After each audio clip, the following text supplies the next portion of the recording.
Australia has lost the second of its T20s to India by 44 runs, the home side blasting 4 for 235 from their 20 overs, the Aussies in reply making 9 for 191, Matthew Wade making 42 not out while Marcus Stoinis finished with 45. And that's the FIVEAA Sport. Now to the weather, a shower or two developing, a top of 25. Showers and a possible storm tomorrow, 21. Partly cloudy on Wednesday, 23. And mostly sunny Thursday, 25. At the moment, 14. More news as it happens on FIVEAA. Get great value Christmas gifts this Black Friday at Coles. Like selected gift cards from TCN, now 15% off. Redeemable at JB Hi-Fi and more. That's great value, hands down, at Coles. In-store only, excludes TCN variable load cards. Offer ends Tuesday, limits and T's and C's apply. Ray White, big name in real estate, but also the biggest name in business broking. What makes us big? Our people, like Brett Buckley and his team. MBA, lecturer and multi-time SA Business Broker of the Year. Brett doesn't just read a P&L, he feels it. If you're selling or expanding your business, Brett can take your business apart and find you more money. And we're not talking small change. Go on, touch base with Brett. Search Ray White Business Sales SA. Now, Will, here's a question to kick off the week. What is your garden looking like at the moment? Certainly not as impressive as yours, Mr. Penberthy. I don't want to brag. Mine's looking pretty good right Well, you now. put in the hours, that's why. No, I'm happy with it at the moment. I should take some photographs and get into Stanford's because they don't just talk gardens. They want to see your photographs. And a picture's worth 1,000 words. Nothing makes the Stanford team's day like a photo of your pride and joy, your garden. And it doesn't matter if you've got a good garden or if you're planning a garden. With 100 years combined experience in the team, the guys at Stanford's have seen a lot. And they want to see your unusual garden, your work in progress, your veggie patch. They want to see it all. They're a wealth of knowledge when it comes to tips and tools to keep your garden pristine. So pop in for tips or just to brag to someone who gets it. Go see Ben and Archie and their experienced team at 590 Main North Road, Jeps Cross, or check out stanfordmowers.com.au. Sounds like your old washing machine has spun its last spin. But that's okay, it's still got a purpose and a value.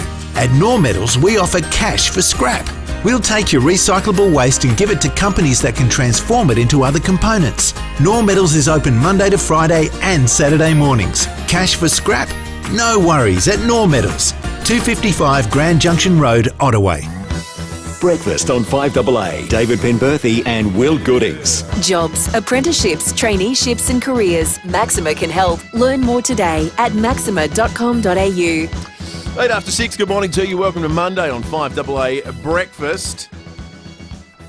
This is the 27th of November. We've got a good fun program on the way for you this morning as we're off to the US in the first hour of the show today. After 7:30 today, Libby O'Donovan will join us to talk about this fantastic show, Christmas Actually.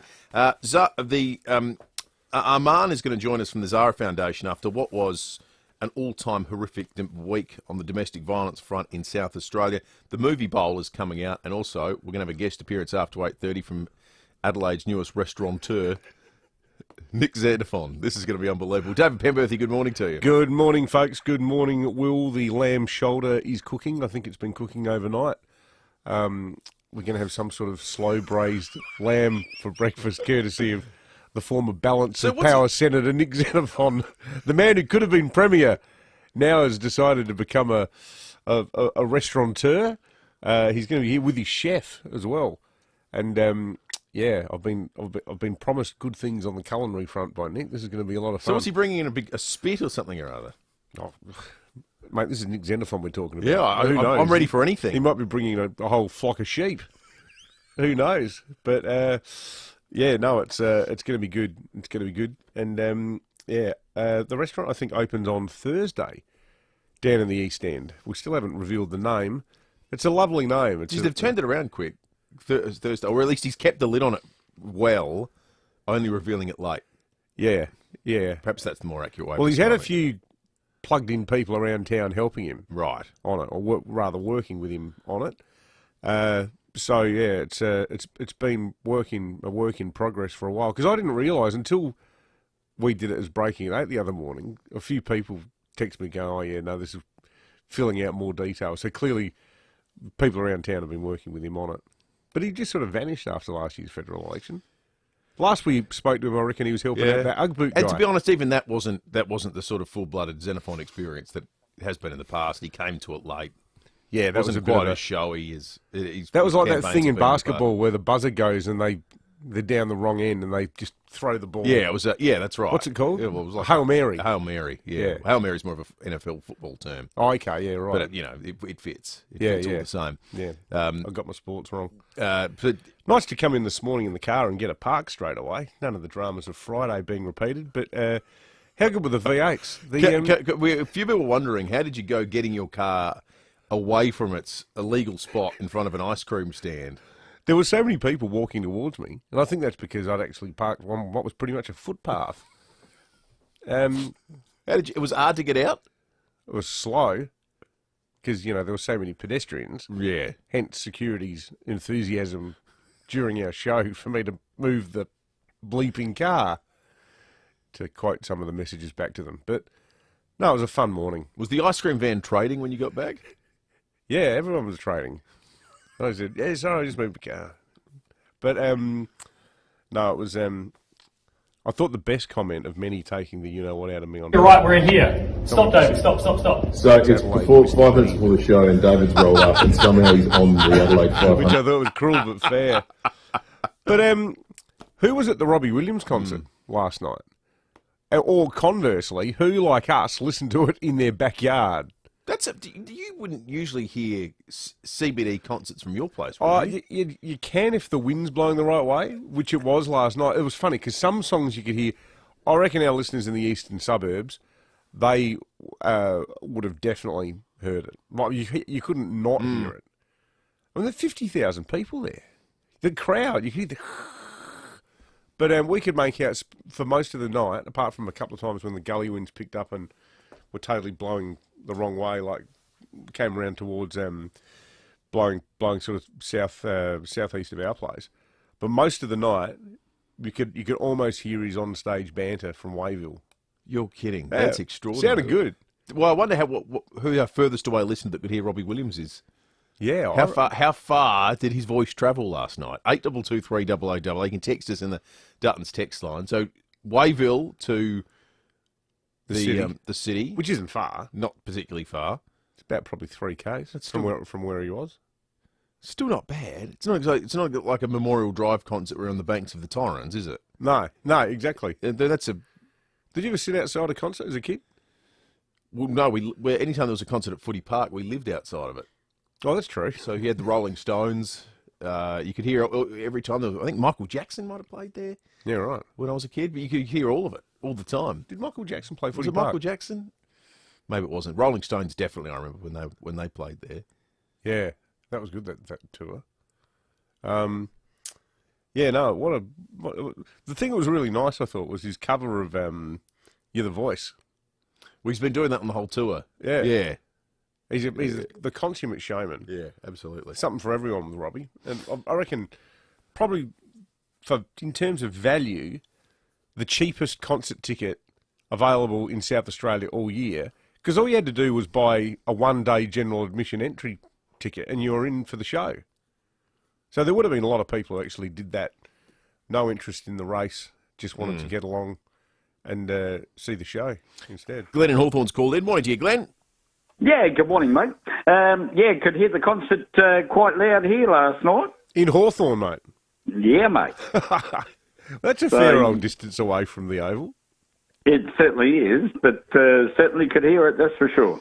Did you sit outside and listen in, Glenn, or was it just sort of in your travels you I sort of did. I listened on the front veranda. Oh, what a nice way to spend an evening. That's beautiful. Yeah, it was good fun. Ever heard a concert from your place in the city before, Glenn? No, I haven't actually, to tell you the truth. I've only been here for 3.5 months, so okay. I gather I didn't have to pay for it, so it was pretty damn good. Yeah, no, they're going to bill you for the tickets, Glenn. Don't worry about it. That's coming.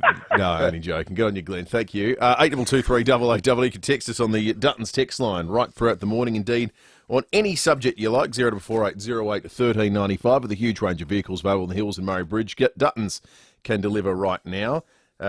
Deborah says we could hear it at Glenelg North. We couldn't make out any words, but we could definitely hear it. Yeah, I think people could hear it, 10 Ks around. Not the specific words. Someone else texted in saying Robbie was in Lower Mitcham. I assume they meant they could hear him in Lower Mitcham. Yeah. Unless he went to Lower Mitcham after the concert. Popped down there. He went in and just had a bit of a nosy around. Keep them coming in. Cremorne. 0-4808-1395. One lot of awards, the Cremorne at the Hotel Awards.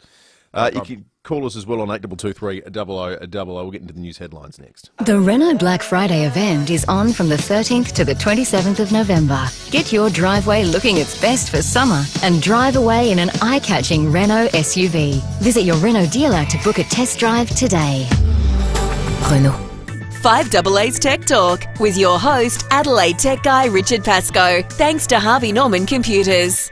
Black Friday has become a huge day for savvy shoppers, and Harvey Norman has big savings on computers. They've taken up to 30% off all Windows 11 computers, including the Lenovo Yoga Slim and Intel Evo device. Powered by a Core i5 CPU, 16GB of RAM and a super fast 512GB solid-state drive, this computer is perfect for work or schooling needs. The Intel Evo platform gives the computer the ability to have instant wake-up for quick boot-ups and a real-world battery life of 9.5 hours. It also comes with a 14-inch 2K resolution screen for a great image. Get the Lenovo Yoga Slim at the special Black Friday price of just $898. That's a saving of $400. Save during Black Friday week at Harvey Norman. Check out this great offer at a Harvey Norman store near you. Semaphore Pets and Gardens is more than just a garden centre.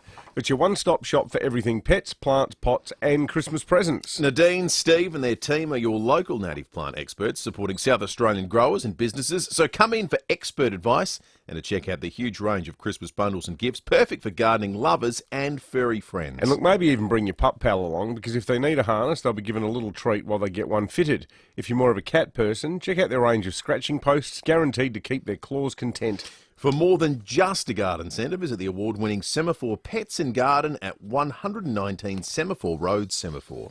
The Crusader Caravan's 21st birthday sale starts this Wednesday. Get unprecedented savings, plus a free $2,100 Visa gift card with every Crusader Caravan purchased. Visit Cameron Caravans, your local Crusader dealer. T's and C's apply. 5AA Breakfast is streaming live right now. To watch, simply head to 5AA on Facebook or YouTube.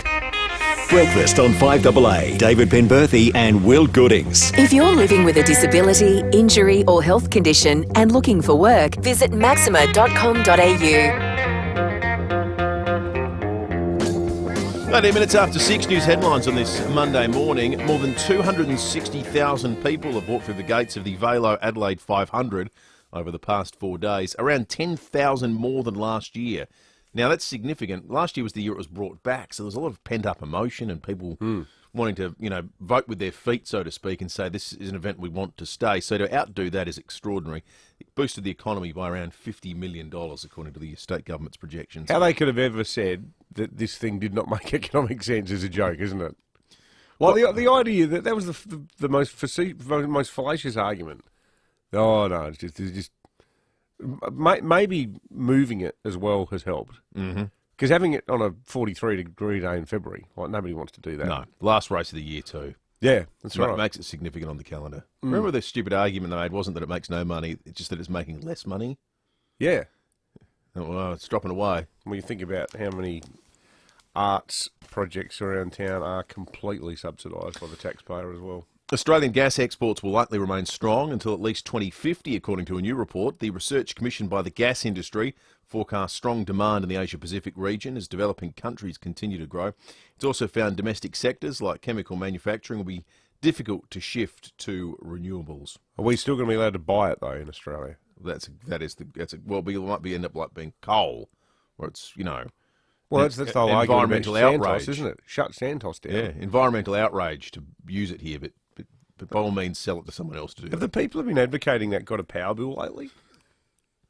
That's a good question. It's extraordinary. I presume they don't use power; they simply use, good vibes. Yeah, that's right. Channel 9 is set with a new broadcaster of the Melbourne Cup. The race has been broadcast on Channel 10 for the past 5 years. But Tabcorp and the Victoria Racing Club are close to signing off on a rights deal, 6 years, that could be worth more than $100 million. Aged care homes are struggling to recruit and retain enough registered nurses to meet care targets that were set by the federal government. An IdeaGen survey found 1 in 5 facilities surveyed believes providing 200 care minutes per resident each day is impossible to achieve. News Corp's reporting some facilities are being forced to close or downsize as a result.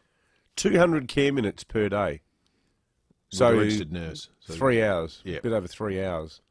So that means that for the other 21 hours, you're on your own. Well, not on your own. That your carers would be there, but this is for registered nurses. Oh, yeah. So yeah, right. As opposed to just not just, but as opposed to the standard fare of carer. Vulnerable Australians are missing out on life-saving medical tests due to a delay in funding. Pathology Technology Australia says the country is 10 years behind comparable economies in its funding of genomic technologies. It wants a group of GPs, patients and industry bodies to establish to advise the government on which tests should be funded and which technology needs to be adopted. Latest figures show the amount of money being lost to scammers has declined. Well, that sentence didn't end where I was expecting. The National Anti-Scam Centre has released its first quarterly report, revealing a 16% drop in losses. Investment scams have declined by 6%. Romance scam losses have plummeted by 28%. Minister for Financial Services, Stephen Jones, says the centre does play a vital role. I reckon it will be getting to the point where reputable businesses... Well, we're in this situation when you sent me that... When your wife Alison sent me that link to the... to Rosie's party. Oh, and you weren't sure that it was real? And I just looked at it, because I didn't twig, because Alison had used her maiden name as she does. Yep. And I just looked at it and didn't immediately twig to her surname. I just assumed it was a scam. Yeah. Well, you assume everything's a scam.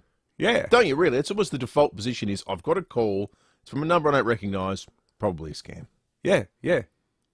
I reckon there'd be heaps of people actually miss out on legitimate stuff now because they just think everything's a scam. I wonder to what extent, too, it's a cost of living story and there is the old Hail Mary or the, I'll provide my bank details or I'll do... Because people are watching every dollar at the moment. I wonder if that makes it more difficult for scammers as well.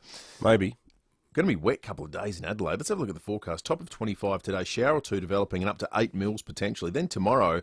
we could have a thunderstorm. 21, they're saying a possible storm, up to 20 mils of rain, 3 to 20 mils of rain, most likely in the morning and early afternoon. It's going to be a wet one for Tuesday, and then fine for the rest of the week and warming up. 23 and partly cloudy on Wednesday, 25 on Thursday, 25 Friday, 25 Saturday, and 26 Sunday. Nothing else of note on those forecasts. Some variation of mostly sunny or partly cloudy. Lots of good text coming through. Anne Moran would have ended up being taken away with the concert noise so close to North Adelaide. Thank you, TP.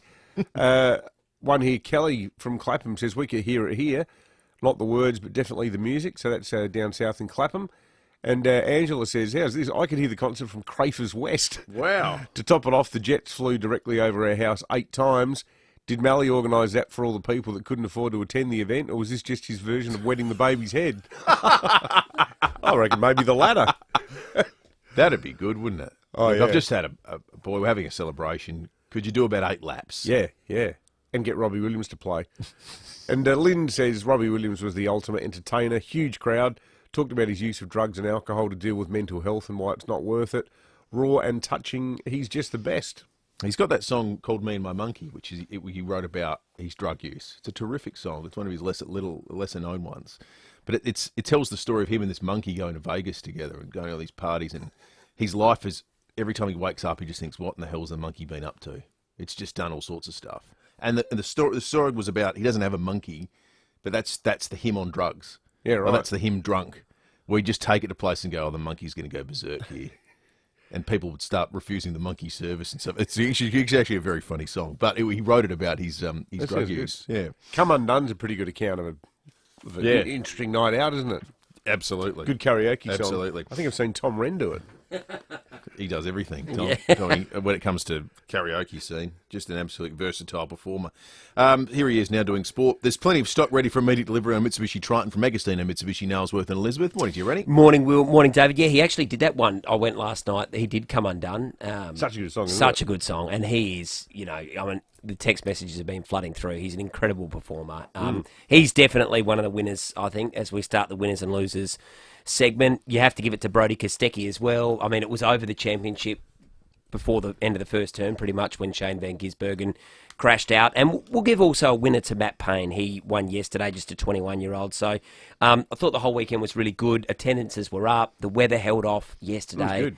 So, well done to everyone that attended over the 4 days. It was a bit of a wet and wild start, but congratulations to all those that got out there and supported the event. I thought it was really, really well done.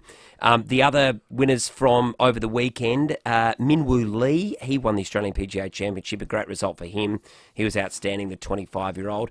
Adelaide United, they continue to sort of bounce back and go well. A good 3-1 victory yesterday. Under siege too early, Rennie. They had to. Western United came at them. Yep. And they're going to score goals, Adelaide United. It's a matter of whether they can keep it tight at the back. But Joe Gauci saved the day in the last 25 minutes. He's Western good, United must have had 4 or 5 clear-cut, gilt-edged opportunities. He was absolutely superb. He was brilliant. I'll finish off with the winners, and then we'll get into some of the losers. The Adelaide Giants, we'll give them a shout-out. They're the defending champions in the baseball. They've swept Perth over the weekend, 4 games to zip. They're now 7-1 to start the season, so good to see them going well. And the Adelaide Strikers women, they finished in top spot, so a chance to go back-to-back. They'll get a home grand final. So that's a really good result there for the Strikers women. Just brilliant, winning their 2 games across the weekend. The losers, got some audio here. Unfortunately, it was a heartbreaker for the Adelaide Crows women, going down by 1 point against North Melbourne. So, gee whiz, had that going on the phone while I was watching the 500 yesterday, and they just couldn't quite get it done. But unfortunately for them, they're out in back-to-back prelims, and North Melbourne are through to their first ever AFLW Grand Final. Oh, disappointing. Yeah, I think she summed it up there, Jenny Williams and Sam Tugwell. Great call, but they had a lot of the ball in that last quarter, but there were so many turnovers right at the end. But then North Melbourne's tackling, and they just locked it down in their end. And for the final 2 minutes, it just felt like the Crows had no way out. Probably good for the competition that a different side has made a grand final in North Melbourne, but it's disappointing, obviously, from an Adelaide perspective. Who cares what's good for the competition? Yeah. Four flag would have been good. Yeah, so they just missed out there. The other losers from overnight, Tottenham, unfortunately now 3 in a row for Ange Postecoglou. They were 1-0 up. They dominated possession, but they just couldn't score. So they go down 2-1 to Aston Villa. That's 3 on the bounce. They slipped to 5th. They've had all those injuries too, haven't they? And they've got a bucket load of injuries as well. So, things are getting tough for them. Ange is about to experience how quickly things can turn in England, I reckon. Yep, exactly. Oh, yeah. Like you can imagine the same papers, the same tabloids there that were running those sort of laudatory front pages a month ago.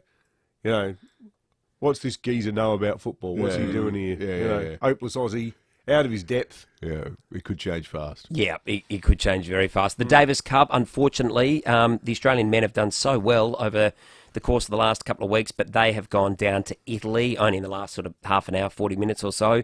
Alex de Minaur was beaten in the rubber that decided it. Yannick Sinner winning 6-4, 6-love, so a good result there. Actually 6-3, 6-love. A good result there for Italy, but disappointing for the Australians, who did well to make the final. And I'm not sure if you even know, but the Australian cricketers are playing in a T20. They lost as well overnight by 44 runs against India. And I don't know... It's cruel and unusual, the scheduling, isn't it, for cricket? It is. This time last week, they still hadn't... Oh, no, they'd just won the World Cup. Yeah. And they've played 2 games since. Yeah, 2 T20s. Don't they ever get a week off? And this is the thing. It's all the Indian money, the BCCI, run cricket. So, that's... Follow the money. That's where it is. And they're cashing in. Hey, Rennie, do you believe in unlucky numbers? Are you superstitious when it comes to any numbers? We got a few tweets over the weekend. A lot of concern among Crows fans that number 1 pick Daniel Curtin has been given the number 6. Oh, it's been the curse of the Godra, the Crows fans call it. It has been horrifically cursed, that number. In terms of draft pick number? No.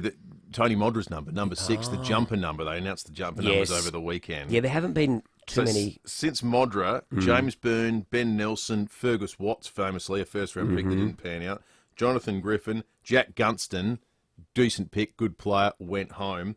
Luke Thompson, Jake Lever, early pick, good player, went home. Bryce Gibbs didn't pan out. It's not a roll call of success stories. It's is it not the number great, 6? is it? And just when you saw Curtin's reaction, you kind of went, "Oh, is there going to be another one of those that maybe goes?" But you know what? Travis Boak reacted the same way. Ollie Wines, Rory Sloane. Yep. You know, they all. But time to turn it around. Records are made to be broken. Absolutely. They've got to turn it around. I like that stat though. Yeah. So you superstitious with numbers at all? You avoid 13s or do anything strange? No, 87s. 87 for cricket? Yeah, yep. The Devil's number. The Devil's number.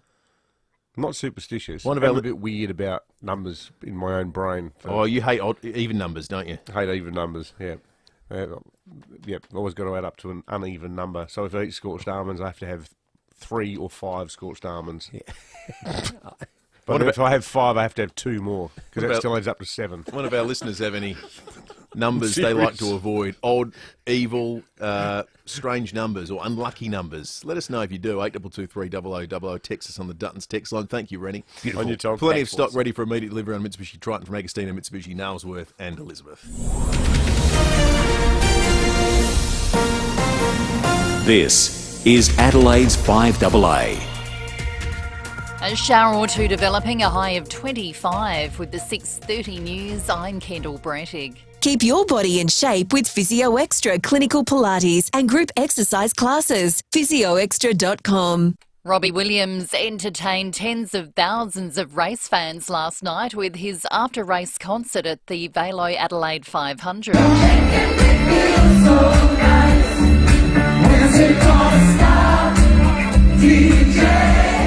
More than 260,000 people walked through the gates over the past 4 days. That's around 10,000 more than last year.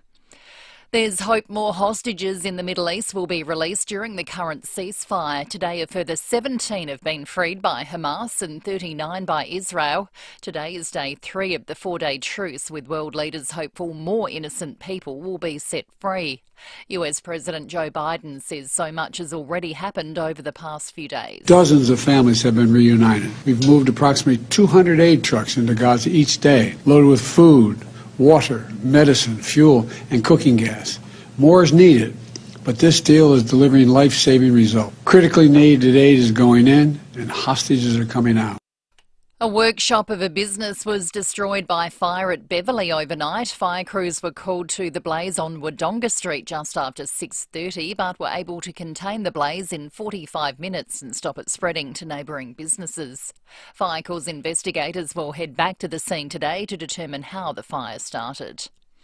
There's set to be a crackdown on parents and carers who abuse or attack educators in SA.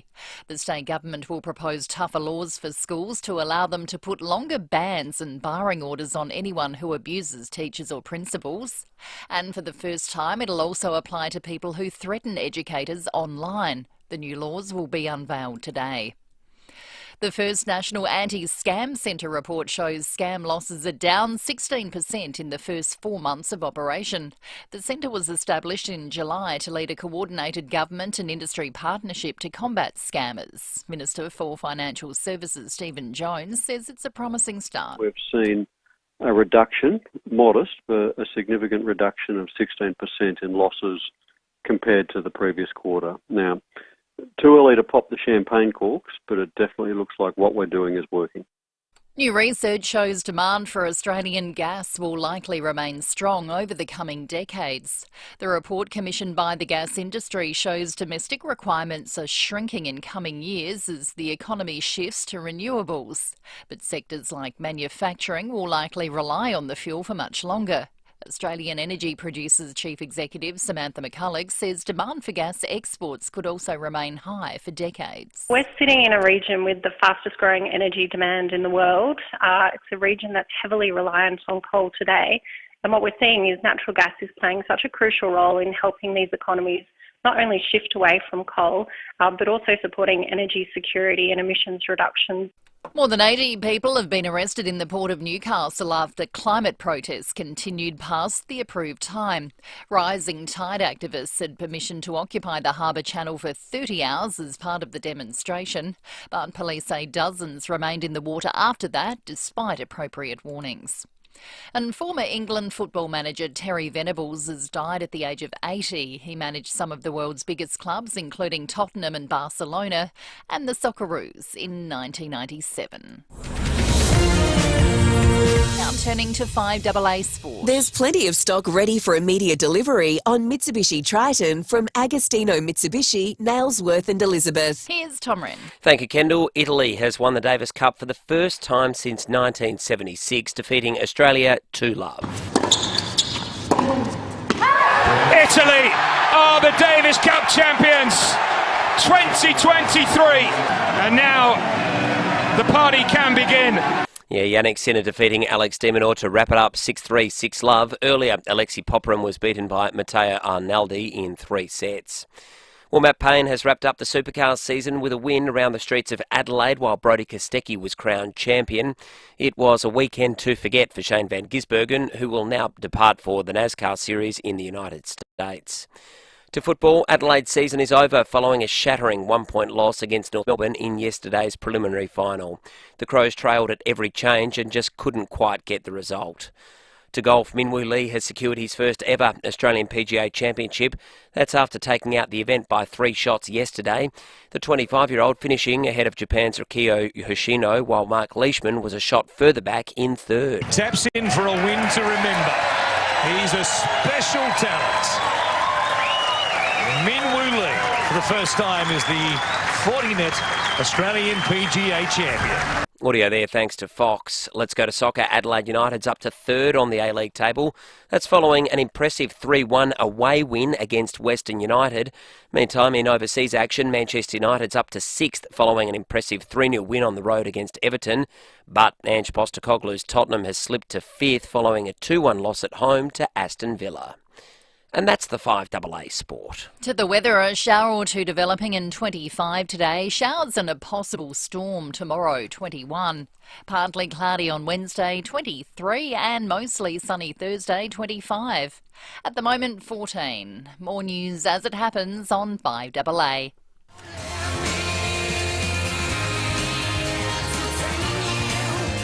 Breakfast on 5AA. David Penberthy and Will Goodings. Jobs, apprenticeships, traineeships and careers. Maxima can help. Learn more today at maxima.com.au. 23 to 7, you could hear Robbie Williams from Glenelg North to Crapers. According to our listeners at very least on the Duttons text line this morning, trying to get a sense of the footprint, but it was big. Hawthorn, he could be heard in Hawthorn as well.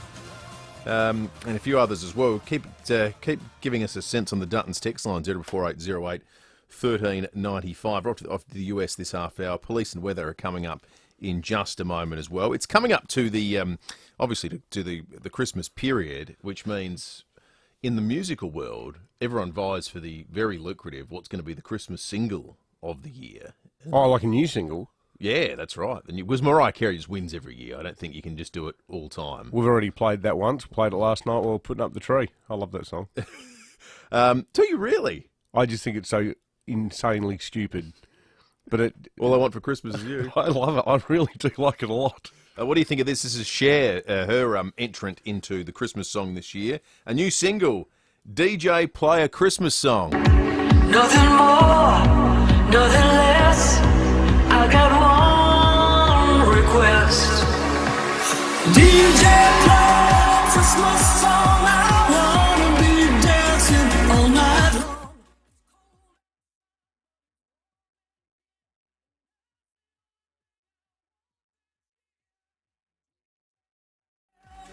Haven't heard the whole song, but I'd describe it as garbage. That sounds like... It's terrible. Yeah, that's the Christmas song that was written for if you're celebrating Christmas at 4 a.m. at Red Square. She's almost as old as my dad. Now, she played... Funnily enough, there's actually a funny story with that bit of audio that we got, is her performing at the Macy's Thanksgiving Day Parade. Now, if you listen to that, that sounds like it may have been tweaked ever so slightly and wasn't a live performance. Well, that was the observation. At one point, the microphone dropped, and the singing didn't stop. Oh, really? Bit of Milli Vanilli. Bit of Milli Vanilli. That said, a lot of Scherz fans have said, listen, no one sings at the Macy's Day Parade. It's a thing. You're walking. Oh, okay. You're on floats. Well, actually, no one should really get. Cher can sing. Cher can sing. Yeah, that's right. Cher's proven herself. There's no doubt got about the runs on the board. There's no doubt about that.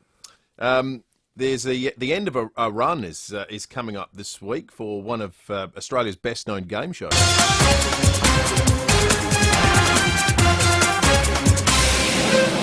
This Wednesday, it will be the final ever Millionaire Hot Seat, hosted by Eddie Maguire. Really? It's been going for like 20 odd years, hasn't it? Probably more. Hasn't Lock It In Eddie become a term? Lock It In Eddie became synonymous. But when you're organising something with mates, like, a counter meal or something, I was texting a mate the other day about a catch-up, and he just wrote back, Lock It In Eddie. Lock It In Eddie. I laughed at myself when he did that. 2,500 episodes they celebrated earlier this year. Crikey. It started in 1999. So you say 20 years? 24 years for Who Wants to Be a Millionaire. Have any of our listeners been on it? Well, that's a great question. Did any of you go on Millionaire Hot Seat?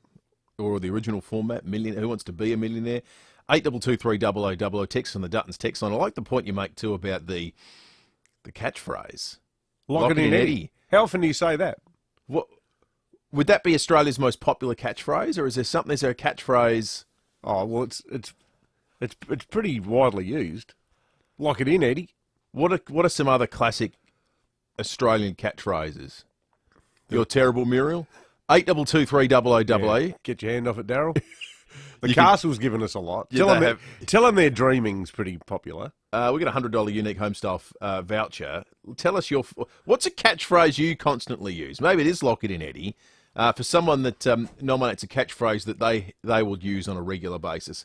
$100 unique homestyle foods voucher. 8223 text us on 0248081395. See, there'd be some that traverse the generations. There'd be older listeners who've got sayings that come from like 1950s pop culture, I reckon, that absolutely would mean nothing to kids today. $100 unique homestyle food voucher is up for grabs. In news this morning, you can expect to hear over the course of the day some news on the education front. Not a breakthrough necessarily in the long-running dispute between the union and the state government, but the state government moving to actually protect teachers at school. They're proposing new laws that will be introduced today to hand longer bans for teachers parents who engage in threatening or aggressive behaviour towards teachers. So parents who are threatening or aggressive towards teachers. The number of barring notices increased from 38 in 2020 to 113 this past year. That's staggering, isn't it? Now, part of that is COVID, obviously. I mean,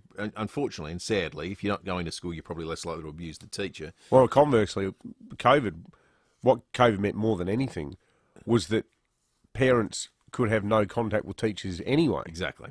It was all remote. So there was no opportunity to have any argy-bargy. There was also a 130% surge in warnings from 55 to 175 in 3 years. Students are also being ejected from classrooms, according to the Times' reporting, in record numbers. So the proposal involves an increase to the maximum barring period for the current level of 3 months. Barring orders would also protect from abuse or threatening behaviour at off-site activities such as camps and excursions. So expect to hear a bit more of that over the course of the day. Patricia and Glenelg's called in. Patricia, what's the catchphrase you use? Well, look, I've got a few. Not happy Jan. Oh well, remember Not Happy Jan. Yeah, Not Happy Jan. I think that might be that might be the most popular one. People still say that. The ad from whatever that furniture place is, Start the Car. Start the car. Start the car. That's an IKEA ad, isn't it? That's an IKEA ad, but people often say that. Yeah. For one reason or another. Remember, it's a joke, Joyce. Yes, it's a joke, Joyce. You two guys might be a bit young, but that was some comedy show that was on, and the old guy used to say to his wife all the time, "It's a joke, Joyce." Yeah, that's a great example, Patricia, of what David was saying before. One that it predates me, but anytime anyone got offended at anything someone said, from being a kid, someone would say, "Oh, it's a joke, Joyce." Exactly. That's still in use. And when kids are miserable, or you hear a child screaming and people say, "Oh, she's a happy little Vegemite." So that's enough. But look, it's funny that you should do that, because I've often thought you should have one of those as your this topic, because there's so many of those things in Australia, isn't there, that we and nobody else would understand. Oh, completely. But we do. Yeah. So got to help someone arriving from Afghanistan trying to learn English for the way we speak it sometimes. Oh, absolutely. That's terrific. Thank you, Patricia. Joe in Seaton, good morning. Morning. How are you, boys? Good Good, morning. thanks, Joe. Thank your mother for the rabbit. Thank your mother for the rabbits. Where does it even come from? Remember that one? Yeah, but where's it from, though? What's the origin It's of bizarre. Rex Hunt. Remember Rex Hunt? Yeah, Oh, but it was- Rex Hunt didn't invent it. He got it from other people. Because it's did been he? kicking around for years, yeah. Thank your mother for the rabbits. Oh, that's I remember. Yeah. He made it popular, but I reckon he just sort of did he picked it co-opt up it from elsewhere. somewhere? I think it's a really old saying. We've had from like 10 the Depression or something. We've had 10 texts in the last 2 minutes of people saying not happy Jan. Yeah. A lot of telling their dreamings as well from David. Andrew and Prospects called in. Morning, Andrew. Yeah, good morning. I keep on saying to my kids, just look at me, look at me. Look at me. Kath and Kim. Dave from Alberton, I think, just nominated that. Yeah. On the Dutton's text line as well. Thank you. A lot from the castle. People referring to the vibe, and also that's going straight to the pool room. That's a common one. I reckon if ever you win something, or something in the Kris Kringle, you get some funny gift, or some certificate for employee of the straight month. to the pool room. That's going straight to the pool room. Lots of good texts. We'll get to some of those shortly as well, with a huge range of vehicles available in the hills in Murray Bridge. Dutton's can deliver right now. Who do we like for the unique homestyle foods voucher? Oh, let's give it to Patricia, I think. Good stuff. First out of the gate, got everyone thinking. Get unique pies, sausage rolls and donuts from your local independent supermarket. Unique. It's time for something better. Let's check traffic thanks to Keezer. If you're tired of back pain, try Keezer.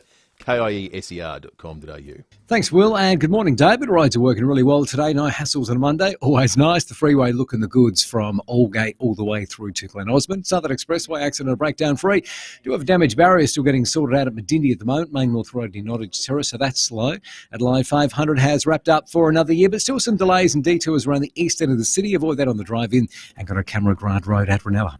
Flight Centre's Big Red Sale is here for a good time, not a long time, with limited time offers on flights, cruises, tours and holiday packages. Hurry, sale ends Thursday. Head online or in-store now and save. Adelaide's most accurate traffic on 5AA. If you're constipated and struggling to poo, here's some great news. Introducing Caruso's Constipation Ease. Caruso's Constipation Ease is a new herbal and fibre combination containing cascara, yellow dog, fennel and green banana powder. These help to relieve constipation by making it easier for you to poo. So if you're struggling to poo and would like to poo more, why not try Caruso's Constipation Ease? Caruso's Constipation Ease is available from leading pharmacies and health stores. Always read the label and follow the directions for use.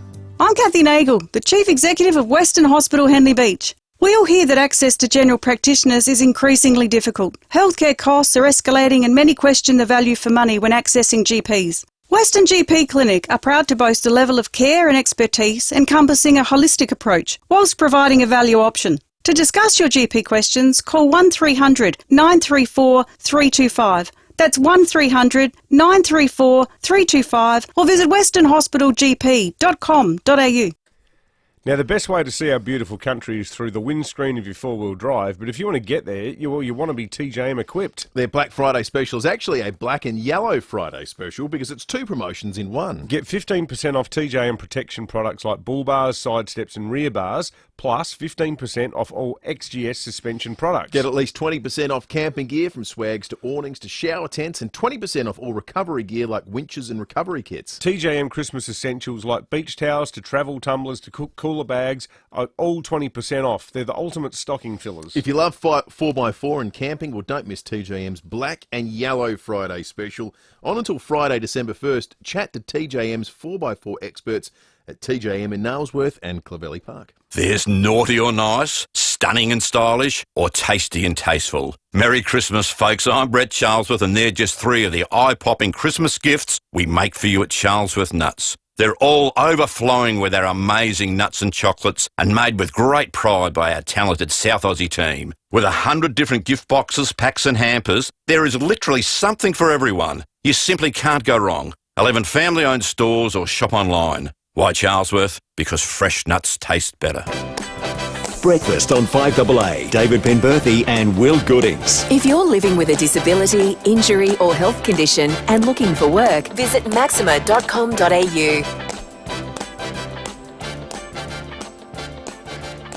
11 to 7. Let's talk about the weather. We're after 7 o'clock today. We might talk about the long-range weather forecast for Christmas. The first of these has just come out, but let's get the short-range forecast with Jenny Horvat from the Bureau first. Jenny, good morning to you. It looks like we might have a seriously wild week on the way. Yeah, look, spring still continues to deliver with the changeable weather, so dry start today. We've got a little bit of stratus on the back of the hills there, but that is disappearing as we speak.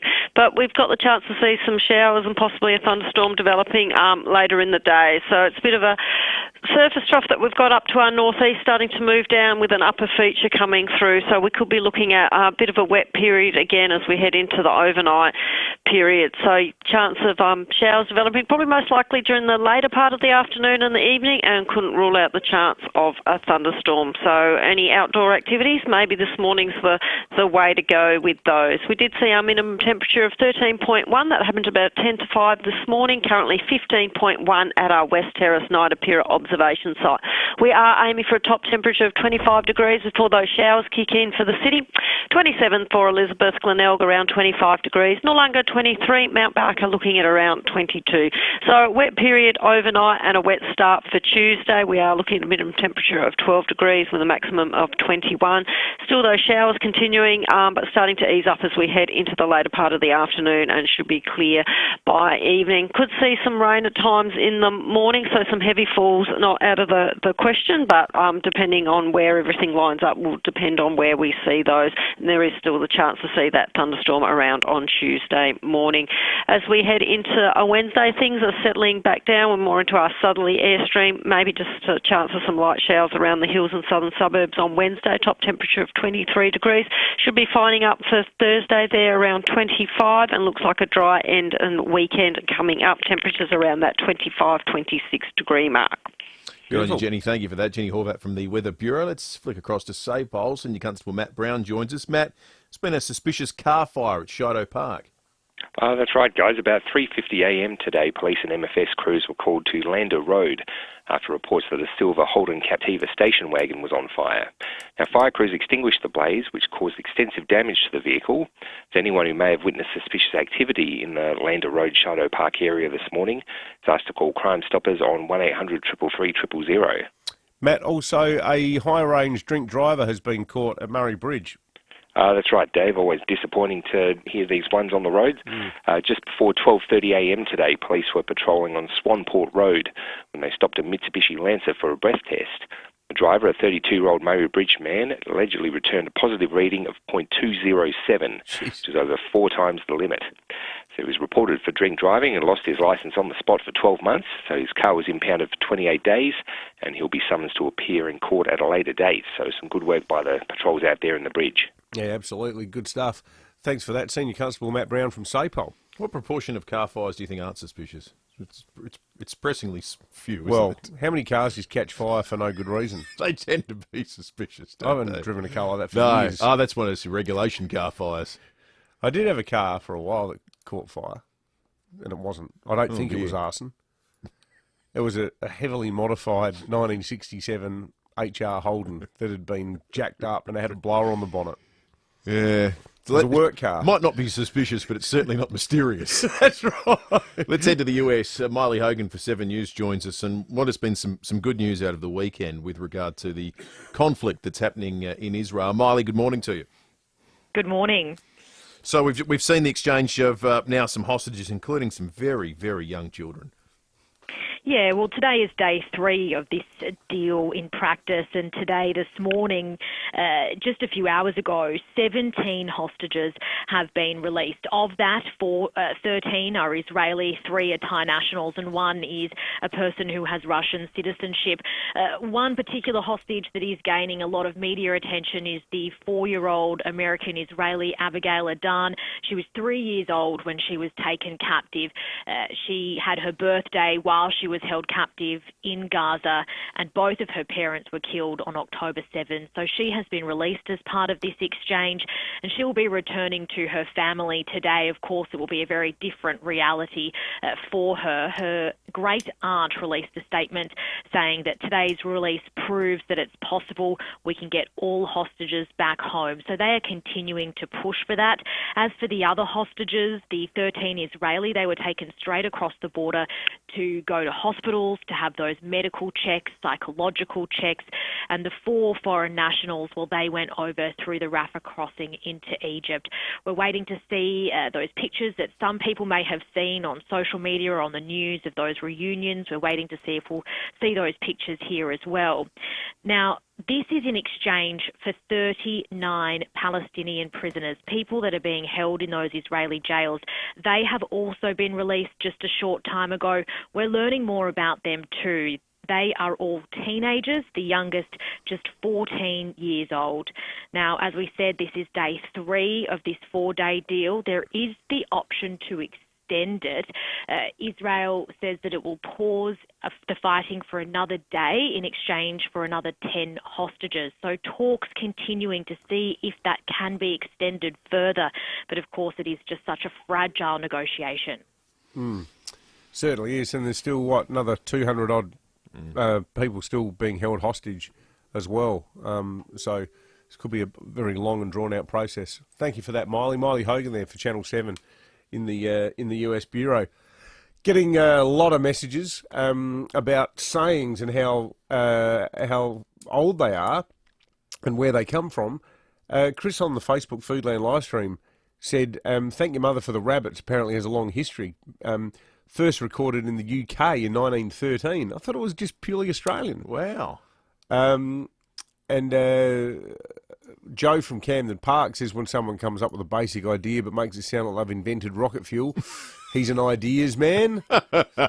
Mark from Glenside, his favourite is, how do you like them apples? Oh, yeah. Popularised recently in, it's been around for a long time, but popularised by Good Will Hunting, Matt Damon's character.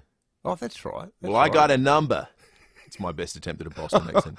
And one here, morning, boys. My dad used to say every time my brothers came out of the toilet without washing their hands, wash your hands, Jeffrey. And we were so confused because we didn't know who the heck Jeffrey was. See, that's one that hasn't survived the generations. Like, I'm sure if I said to my kids, wash your hands, Jeffrey, they'd just even go, why you call me Jeffrey? Mark suggests there's one in recent times that deserves some conversation. Up yours, Pembo. Up yours, Pembo. Look. Oh, come on. That's so. It did appear on the front. It did appear on the front of the newspaper, so it experienced a degree of prominence. Yeah, good on Andrew Gull. How's he going? Sharon, actually, this is a nice text from Sharon. She says, off topic, but just an FYI. There's nothing off topic on this show, by the way. You don't have to ever apologise. If you've got a thought on something, let us know.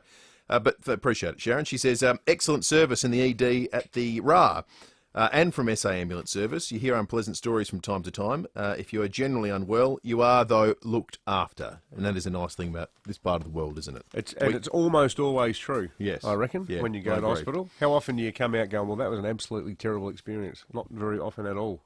5AA News is coming up. We'll take you through some of the stories of the morning next, including the federal government in serious trouble. News poll out this morning. What a shocker. They'll be using words to that effect, I imagine, to describe it. Also, Libby O'Donovan from Christmas Actually, this excellent news show, and also we'll be chatting with the Zara Foundation with regard to that horrific week of domestic violence, fatal domestic violence incidents we experienced in South Australia last week. That's all ahead. Get great value Christmas gifts this Black Friday at Coles. Like selected gift cards from TCN, now 15% off. Redeemable at JB Hi-Fi and more. That's great value, hands down, at Coles. In-store only, excludes TCN variable load cards. Offer ends Tuesday. Limits and T's and C's apply.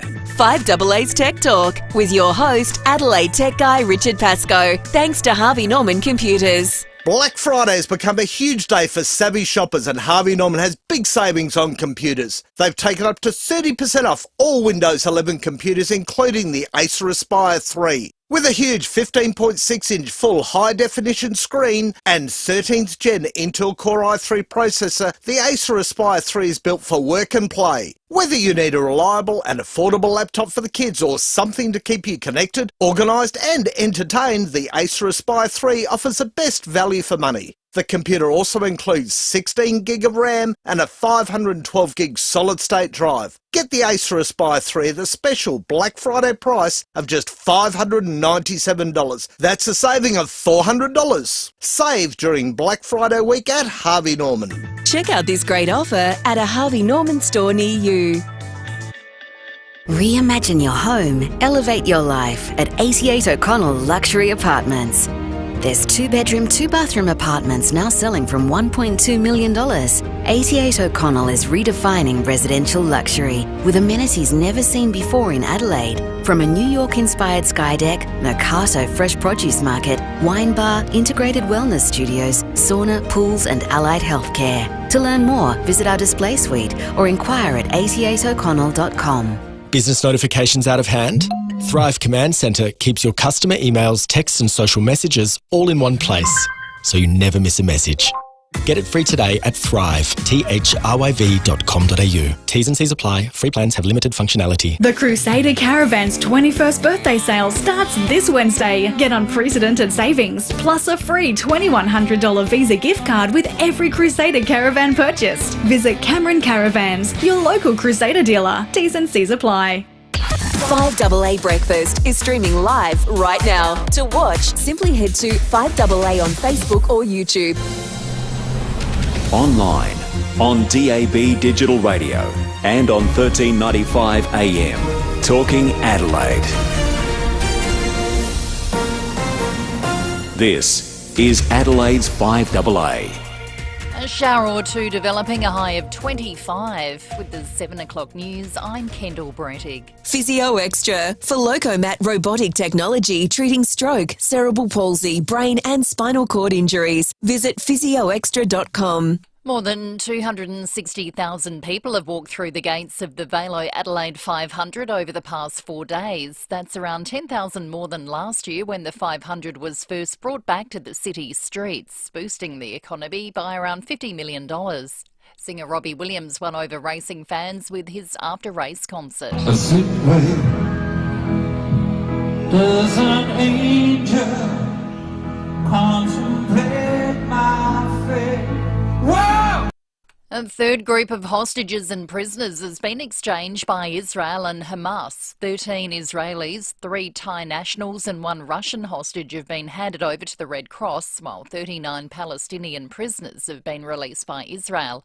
Israeli Defence Force spokesman Jonathan Conricus is welcoming the return of more freed hostages. The civilians that are now being repatriated and reunited with their families, women and children, very moving moments of them seeing their families for the first time in 51 days.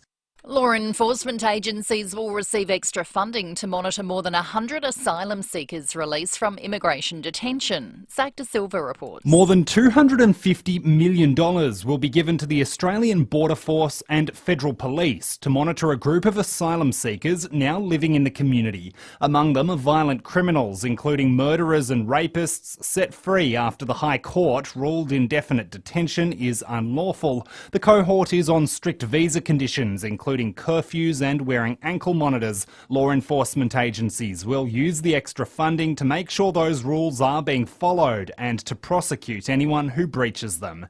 A new opinion poll shows support for Labor has tumbled, while satisfaction with the Prime Minister has also taken a hit.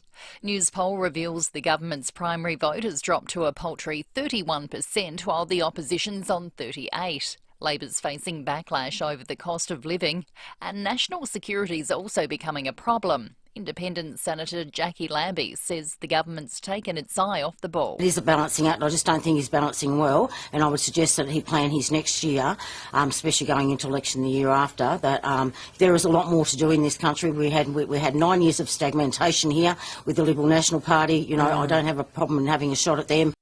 Police are investigating a car fire at Shido Park this morning. They were called to Lander Road around 3:50 after reports a silver Holden Captiva station wagon was alight. The vehicle has been extensively damaged. More than 80 people have been arrested in the Port of Newcastle after climate protests continued past the approved time. Rising Tide activists had permission to occupy the Harbour Channel for 30 hours as part of the demonstration, but police say dozens remained in the water after that time. Protest organiser Alex Stewart says they were forced into civil disobedience. This is us letting the Albanese government know that we are serious about this and that we won't be stopping until the Albanese government stops approving new coal projects and introduces a 75% tax on coal export profits. Our holidays ended in tragedy after a ute carrying a group of tourists rolled on a Sunshine Coast beach. A man and woman in their 20s have been airlifted to hospital while 2 other males were transported by ambulance. The driver, a man in his 20s, died at the scene. And the former Minneapolis police officer serving time over the murder of black man George Floyd is in a stable condition after being stabbed. Derek Chauvin was attacked by another inmate at a prison in Arizona. The Supreme Court last week rejected an appeal after Chauvin argued he had not received a fair trial. Now turning to FIVEAA Sport. There's plenty of stock ready for immediate delivery on Mitsubishi Triton from Agostino Mitsubishi, Nailsworth and Elizabeth. Here's Tom Wren. Thank you, Kendall. Australia has gone down to Italy in the Davis Cup final decider in Malaga, forced to settle for runner-up for a second consecutive year. The irresistible form of Nick Xenophon proving too good for Alex de Minaur, winning 6-3, 6-love after Alexei Popyrin was earlier beaten by Matteo Arnaldi. Let's go to motorsport, and Brody Kostecki has wrapped up the Supercars Championship following the final round here in Adelaide. Kostecki finished in 8th spot in yesterday's race, while Matt Payne took the checkered flag. That was ahead of Brock Feeney and David Reynolds. Still on motorsport, Oscar Piastri has finished his rookie season in the Formula One with a 6th placing at the Abu Dhabi Grand Prix. World champion Max Verstappen won his 19th race of the season, while Piastri says finishing 9th in the Drivers' Championship gives him something to build on. There's been a lot of highlights, a lot of moments I've been proud of, to have 2 podiums, a sprint win in my first season. Yeah, they're proud moments, definitely. Meantime, the MotoGP Championship has been decided by a crash in the final race of the season in Valencia. Francesco Bagnaia claimed back-to-back crowns after title rival Jorge Martin crashed out early whilst trying to overtake Marc Marquez. To football, Adelaide's season's over following a heartbreaking 1-point loss to North Melbourne in their prelim final. The Roos will now play Brisbane in the GF. Australia has gone down to India by 44 runs in their second T20 clash overnight. Chasing 236 to win, the Aussies could only manage 9 for 191 from their 20 overs. Meantime, the Adelaide Strikers women have cemented top spot of the WBBL, smashing the Hobart Hurricanes by 77 runs. The Strikers will now host the grand final on Saturday night. And in EPL action, Ange Postecoglou's Tottenham have gone down 2-1 at home against Aston Villa, while Manchester United thumped Everton 3-0. And that's the FIVEAA Sport. Now to the traffic. Drake supermarkets have dropped prices across a range of Christmas favourites to make Christmas more affordable for you. Good morning. You have a breakdown to look out for on the driveway this morning. This one's at Elizabeth, Main North Road near Fairfield Road. Damaged barrier slowing things up at Medindi, Main North Road near Nottage Terrace. Got speeds at 40, and Adelaide 500 has wrapped up for another year, but you've still got some detours and road closures around the east end of the city. Avoid that to avoid delays getting into work today. You'll find cameras Robinson Road, Old Noarlunga, and Woodford Road at Elizabeth North. Missed out on Black Friday sales? The Drop Everything sale is still on at Amart. Up to 60% off a huge range of furniture. Stores are open late tonight. Hurry into Amart. T's and C's apply. Adelaide's most accurate traffic on FIVEAA. Now to the weather. A shower or two developing in 25. Showers and a possible storm tomorrow, 21. Partly cloudy on Wednesday, 23. And mostly sunny Thursday, 25. At the moment, 16. More news as it happens on FIVEAA. You're simply the best. Breakfast on 5AA. David Penberthy and Will Goodings. If you're living with a disability, injury or health condition and looking for work, visit maxima.com.au. 7:08. Good morning to you if you're joining us for the first time. The sun is out. Looks like it's going to be a beautiful morning. I'm not sure beautiful is going to be the word to describe the next 24, 36, maybe even 48 hours. A lot of rain on the way. Maybe if your garden needs it, you'll like it, but expect it to be wet. Potentially storms tomorrow. We'll keep an eye on it and to get you across it as that forecast does change. We expect the Christmas forecast will change a little bit in the lead up over the next month or so. But there is the first long-range forecast that we'll talk about in a few moments' time. Coming up this hour on the program, Libby O'Donovan for Christmas Actually. No, you're not a huge Love Actually the movie fan, but it does have a huge cult following. The thing that I suspect you will like, though, about that movie, if there's anything, is the soundtrack. Because it does feature your favourite Mariah Carey song, All I Want for Christmas. Joni Mitchell features as well, of course, too. This Christmas Actually is a show that is just the music of Love Actually, performed by wonderful people. So Libby O'Donovan's going to be joining us after 7:30, and we'll talk about that. Looking forward to our chat after 8:30 with South Australia's newest restaurateur, Nick Xenophon, as well. This is going to be very exciting. I just want to take you a little bit behind the scenes to our listeners. Lucy came in a moment ago and said, so do we know what Nick Xenophon's going to be doing after 8:30? And David said, no, we have no idea what Nick Xenophon's going to be doing after 8:30, which makes it particularly exciting, I think. He's bringing his chef in, too. He's bringing his chef in. There's talk of slow-cooked lamb shoulder making it into the studio somehow. I just like the limitless potential of Nick Xenophon coming in and doing something. I've missed it. My fear is that we're going to spend the next the remaining weeks of the year getting pieces of broken Greek white dinner plate out of the mixing desk in the studio. I don't know if he's bringing plates. If he does, we'd better break them somewhere else. I think covering all of this expensive equipment in shards of china is probably not a recipe for success. No, we could do it somewhere else. Do it out on the balcony, although there's people that are certainly a recipe for an HR investigation. How did the broken china get into the control panel? Well, a former Australian senator. There's this guy called Nick Xenophon who almost became premier. It's 7:10. Let's get into the news. It's a parliamentary sitting week in Canberra, and I imagine just about everyone who gets off the plane, well, their tongues will be wagging about a news poll that's out this morning, published in the Australian. The headline is, well, pick your headline. Frankly, here are the two most interesting data points. None of the preferred prime minister stuff shifted all that much between Dutton and Anthony Albanese, but the big picture stuff did. Two-party preferred now 50-50. 50-50. ALP losing 2 points, the coalition gaining 2 points. The Oz's analysis says that if an election was held today, that the Labor Party would lose their majority in the House of Representatives. The primary vote, though, I think is probably even more dramatic. The ALP's primary vote dropped 4 points to 31%. Fewer than 1 in 3 people would put Labor first on a ballot if it was held today. The coalition's up 1 to 38%. The Greens up 1 to 13. One Nation is at 6. 31-38. So that's the lowest point they've been since the election, and it's the highest point that the coalition have been at. And I think you called this, David. You're not going to say it, but last week you made the observation that this government was appalling. Well, it just feels like they've sort of exited the stage. Like, it just feels like in all the stuff that people actually care about, they've just ceased to exist. You know, like the thing that should be motivating them 100%. And he was damned by his own words, the PM, where after spending so long on The Voice, he gave that lofty speech where he said, the focus of my government is now cost of living. I was like, well, duh. You know, it just feels like everyone's... And I thought, I wrote a column about it, the Tuvalu stuff. Now, clearly there's a huge security and regional sort of argument in favour of us having better relationships with the Pacific nations, and it's a bit of an indictment on the former Morrison government that things were neglected so badly that we wake up one morning and suddenly you find out that the People's Liberation Army is basically offering to be, in its spare time, the police force for the Solomon Islands. Now, that's a worry, and things like going to Tuvalu and winning hearts and minds in Tuvalu and saying that if sea levels do rise, everyone in Tuvalu is going to be able to move to Australia. That's great. Well, what about the people in Elizabeth or Hackham who feel like they're drowning under the weight of power bills, mortgage hikes, the fact that they can't either find a house to rent or they can't afford the rent because the rent keeps going up. They can't afford $2.20 a litre petrol. They can't afford to go out for meals anymore.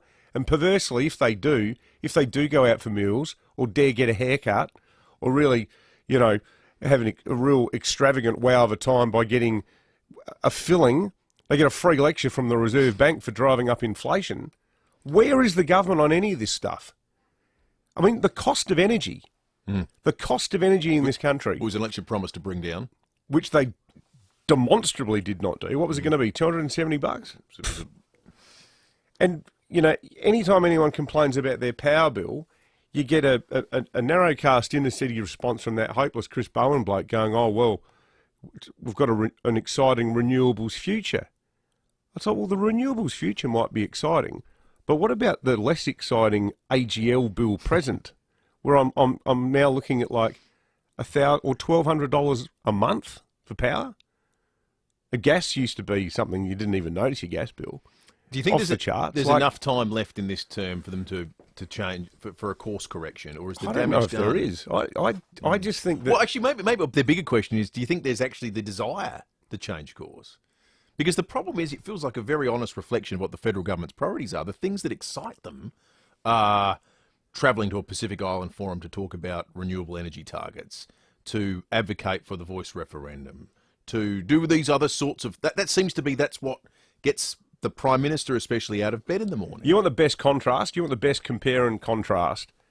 The left-wing Albanese government versus the right-wing Malinowskis government. And you know, one of the things that's been bubbling away in the background here, and you compare South Australia with Stephen Mulligan as Treasurer to the totally profligate Andrews government. Like this state, they are trying to keep a lid on things. They're not bending over to every crazy pay demand. That's one of the reasons why they're having this long dispute with the teachers, because they're just not going to trash the budget to placate the AEU. Whereas federally, it's like, oh yeah, okay, you want this, that's fine. Yeah. You know, it's two different ways, two different Labor traditions on display. And I wonder at what point does the Labor right, which historically gave us the centrist sensibility of a hawk government, say, Albo, your time's up. If you've got some thoughts, folks, we'd love to hear them. 8223 You can text us on the Dutton's text line. Maybe you're one of that 4% of people that had previously said they'd vote Labor that have said, I'm off them now. We'd love to hear from you. Who's fallen out of love with the government? Out of love with the or government? Didn't really love them that much in the first place and just going, what was I thinking? I want to play you a little bit of audio here that is one of the more extraordinary things you'll hear all day. What I'm about to play you is totally fake. This is not real. Is this the Dick Smith thing? This is the Dick Smith I haven't heard thing. this yet. I'm interested in this. So there's a whole bunch of scam ads that are now on Facebook and other social media providers that Dick Smith's enraged about, but he's not the only one who should be and is. Dick Smith has sent letters and raged about it. Jim Chalmers features in this. There are other prominent Australians too. The construction of this is that they're being interviewed by Alison Langdon from A Current Affair. She too didn't appear and record or say any of this. Have a listen. I was happy to help. We've already submitted a report to Parliament for the earnings from last month. The average Australian who invests $350 gets $32,000 every month. I'll be honest with you, I became a partner in this project myself. I invested the minimum amount and withdrew $30,000 last month. Brilliant, Jim. Thanks for your support. Andrew, tell us how you did it. We had everything we needed to make this happen. Money, time, and the will to do it. We invested billions of dollars into this project from the beginning. And now every Aussie can be proud of their country and the fact that they can earn passive income. People need our support and we feel it, understand it, and help them. Dick, what would you like to say to the people watching us right now? We've put everything we've got into this project and we're confident that it's going to be a winner. The government's support and our partners' track record speak for themselves. So don't be afraid to invest and start enjoying the fruits of your labour. Gina, what can you say about the platform? And did the government help you? Every day I ask myself, what will I leave behind? How will I be remembered? And the answer to that question is this program. I don't want to be long-winded, so I'll just share some facts with you. The program's success rate is 98%. To date, our partners have bought houses, cars, and started their own businesses with the payouts from the project. Register, invest, and become our partners. You can hear some of the weaknesses of the technology, occasionally the accent slip or drop or whatnot. But when you Chalmers sounded a bit American. Chalmers sounded a bit American. But when you combine that with the vision, you're looking at the people's mouths say it. Mm. And it doesn't look like Forrest Gump. Like the technology's come a long way in 25, 30 years. Mm. You can't see the mouths moving out of sync with the rest of the body. It is unbelievable. But what's to stop someone, say you've got some blue at work and, you know, you and another colleague haven't got on, or you've had a falling out with a business partner, or say you're going through a messy divorce. Could someone now just cook up a video of you saying something completely appalling? Very easily. And go and just put it on Facebook, put it on Instagram and say, you're not going to believe what Will or Pembo's done. Yeah, very easily. And then you've got to spend the rest of your life denying it. Now, and to anyone who says, well, you know, I saw the video and it was obviously a fake to me. Okay, remember the date. It's November 2023. What's it going to look like in 2028? Jeez. You know, large language models that we talk about in terms of AI have only been around. They celebrated their 12-month birthday the other day. Is that all? 12 months. Incredible, isn't it? It's just unbelievable how quickly things change. So watch out for that. That's obviously selling some sort of crypto garbage or some sort of fund that may or may not even exist that you deposit your money into and probably never see it again. Mm. But that's what's out there at the moment. Dick Smith, Gina Reinhart wrote to Mark Zuckerberg personally and said, this needs to stop. Well, we know Koshy has been hassled for ages by those ads where it looks like he's being arrested. Yes. And they pop up on news.com sites. Like, it's just because the ads are sold as, like, you know, this big national buy. So you never know, you know, well, maybe you should know who's advertising you're accepting. He's been trying for years to get that done, but that involves still images of Koshy, not an actual talkie. This is next level. Danny in Craigmore has called in about the news poll. Morning to you, Danny. Yeah, g'day, Will. G'day, Dave. How you going? Yeah, good, thanks, Danny. I want to fit two things in here if I can. One, I'm not a great rap for the Labor Party in Alba at the moment. Everybody knows his nickname. But I'm fine with all the people from Tuvalu moving here because my plan is I'm going to move there. And I'm not overly worried about the rising sea levels because all that's going to do is bring my food closer to me. Just point the tinny in the direction of Tuvalu, you reckon, Danny? Thank you, Danny. 8223 the number for your thoughts. You can jump on the Foodland Supermarkets Facebook and YouTube live stream as well. Let's check the traffic thanks to Keezer. If you're tired of back pain, we'll try Keezer, KIESER.com.au. Thanks, Will. At Croydon Park, a breakdown on the north-south motorway near Regency Road. Got speeds at 40 there at the moment. Breakdown at Elizabeth as well, Main North Road near Fairfield Road, and the Adelaide 500 has wrapped up for another year, but still delays and detours across the east end of the city, so avoid that on the drive-in. You find cameras today, Grant Road, Ranello, and John Rice Avenue at Elizabeth South. The Black Friday sales are on. Enjoy 40% off store-wide with Muscle Nation. Afterpay the deals today before the lights go out. T's and C's apply. Visit afterpay.com. Adelaide's most accurate traffic on 5AA. 5AA Mornings with Matthew Pantelis. What's it going to take before we start taking road safety seriously? How many more lives will end? How many family and friends' lives be ruined by what the Commissioner called the ripple effect? Weekday mornings from 9. Carelessness, distraction, or even a blatant disregard of road rules. I can live with first-time offenders being bailed. I think that's fair enough, but the courts have to send a message. On 1395, Adelaide's 5AA. This Christmas will look a lot different for struggling families and vulnerable members of our community. The ongoing cost of living crisis makes it impossible to put a decent family meal on the table. And keeping a roof over their heads is getting harder and harder. People shouldn't be hungry, anxious and desperate this Christmas. Vinnie's needs your help to give emergency support this Christmas. Head to vinnies.org.au or call 13 18 12 to donate. The glass bottle is back. Fleurieu Milk Company have partnered with the Udder Way to bring you milk in a glass bottle.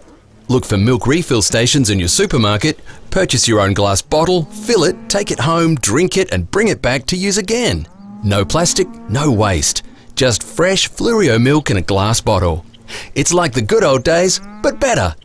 Look for milk refill stations in your local supermarket or visit fleurieumilkco.com.au. Well, the big race has been run and won, which means the big race plant sale starts today. Make no mistake, the FIVEAA Adelaide 500 plant sale is the biggest plant sale of the year, and it's on right now in Victoria Park. All of the plants that were in the Adelaide 500 stands, in the marquees, in the corporate hospitality areas that David parked near, they're all for sale and they all have to go. Yeah, you might want to drive around the track and have a bit of a look at them all. This is your once-a-year opportunity to pick up top-quality decorative indoor and flowering plants, gardenias, ferns, hedging plants, feature trees, including Will's favourite, the old Ficus lyrata, topiary, drought-tolerant plants and more, all at ridiculous prices. Make sure you get in early for great bargains. It really is a once-a-year opportunity. I was admiring these plants the other morning at about 10 to 6 as I was driving through Pit Lane. The FIVEAA Adelaide 500 plant sale on now until Sunday, Victoria Park. Enter through Gate 1 off Halifax Street, or basically go any way you want. Follow the signs. Over 5,500 Adelaide businesses have said yes to saving money on their energy bills with Yes, your energy saving solutions. What's keeping you? One of the easiest ways to save is by switching out your old lighting to energy efficient LEDs. An on-site assessment can help to design the perfect LED lighting system for your business. And with rebates available, a full upgrade might cost as little as $33. For T's and C's on this unbeatable offer from Your Energy Saving Solutions, go to yes.net.au. That's yes.net.au. Rosanna Mangiarelli here from 7 News. Join me and Will Goodings for Adelaide's leading news hour, 7 News, tonight at 6 o'clock. Breakfast on 5AA. David Penberthy and Will Goodings. Jobs, apprenticeships, traineeships and careers. Maxima can help. Learn more today at maxima.com.au. Stephen Rowe on 5AA Breakfast.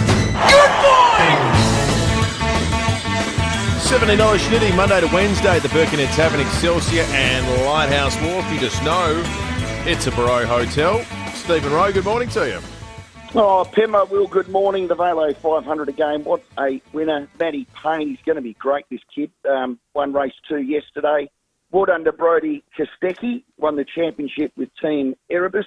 Good to see a privateer do that, because the factory ones have always won that. God, did you see that burnout? We nearly hit the trophy and flicked it into row 8, old Jay. It was quite good. And then I guess Robbie Williams lit it up last night.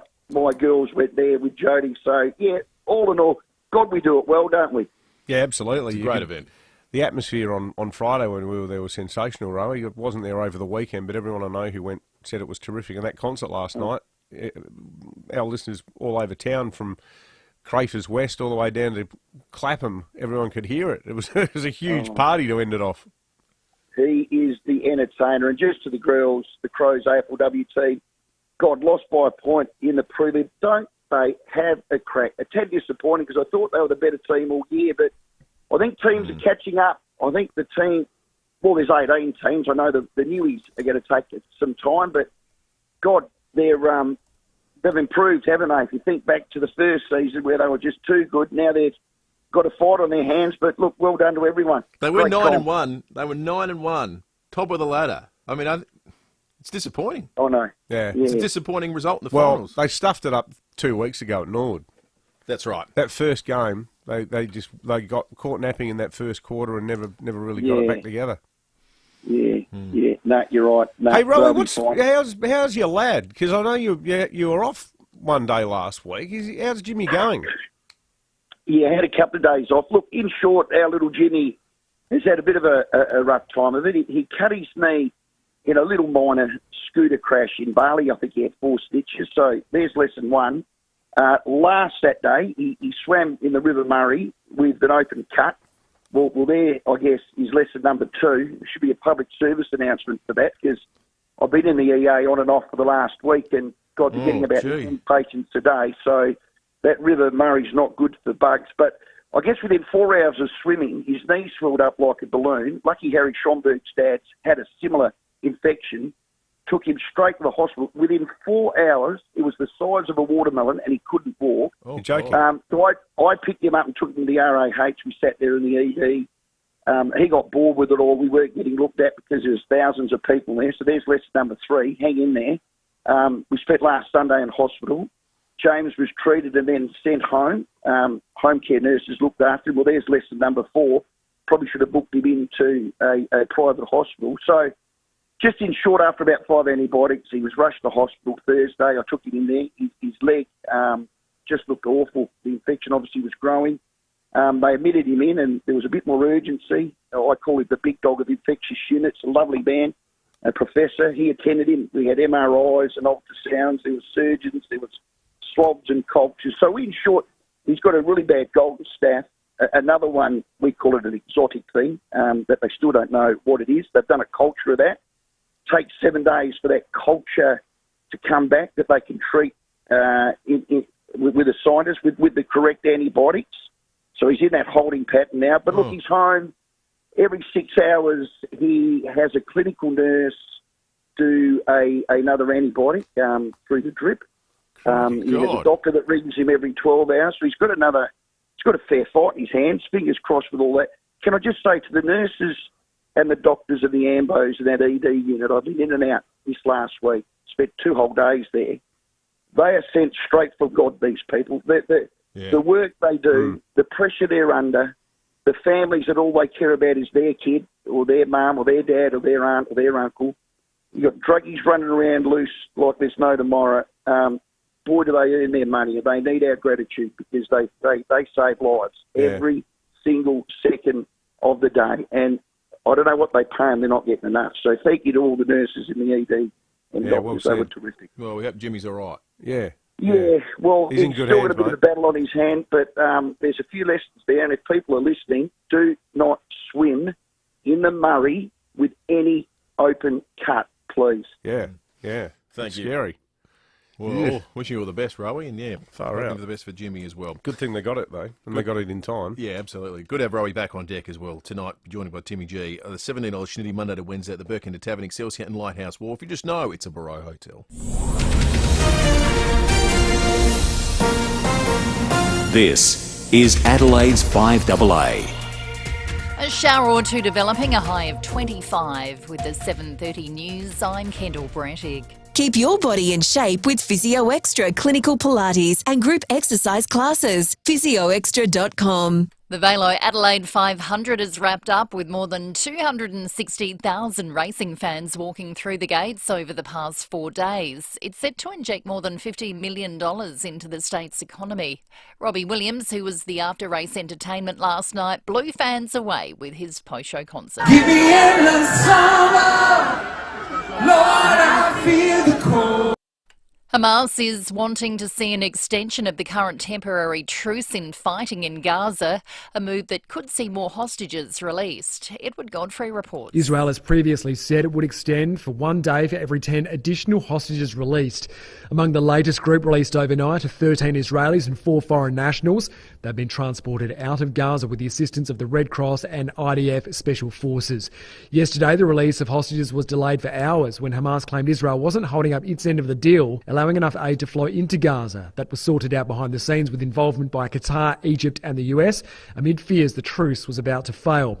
It's been confirmed an additional 39 Palestinians have now been released from prison in Israel under that 3-for-1 arrangement. Law enforcement agencies will receive a $250 million funding boost to keep track of asylum seekers released from indefinite detention. More than 100 people, including some convicted of serious crimes, are now living in the community after a High Court ruling. A joint federal police and border force team's been tasked with ensuring they comply with strict visa conditions. Fire cause investigators will head back to a business at Beverley today following a fire. Nicole Bradley from the MFS says it broke out in a workshop on Wodonga Street just after 6:30 last night. Firefighters from 6 appliances extinguished the fire in approximately 45 minutes, containing it to the one workshop and stopping the fire from spreading to neighbouring businesses. While a Holden Captiva station wagon went up in flames on Lander Road at Shido Park just before 4 a.m, police are investigating whether it was deliberately lit. Latest polling puts both major political parties neck and neck on a two-party preferred basis as cost of living pressures mount. A news poll shows Labor's primary vote has taken a hit, tumbling 4 points to 31% in the past few weeks. The Coalition's primary vote is up a point to 38%. Despite positive early signs from the National Anti-Scam Centre, the federal government believes more can be done to stop scammers. The first report from the program shows scam losses are down 16% in its first 4 months of operation.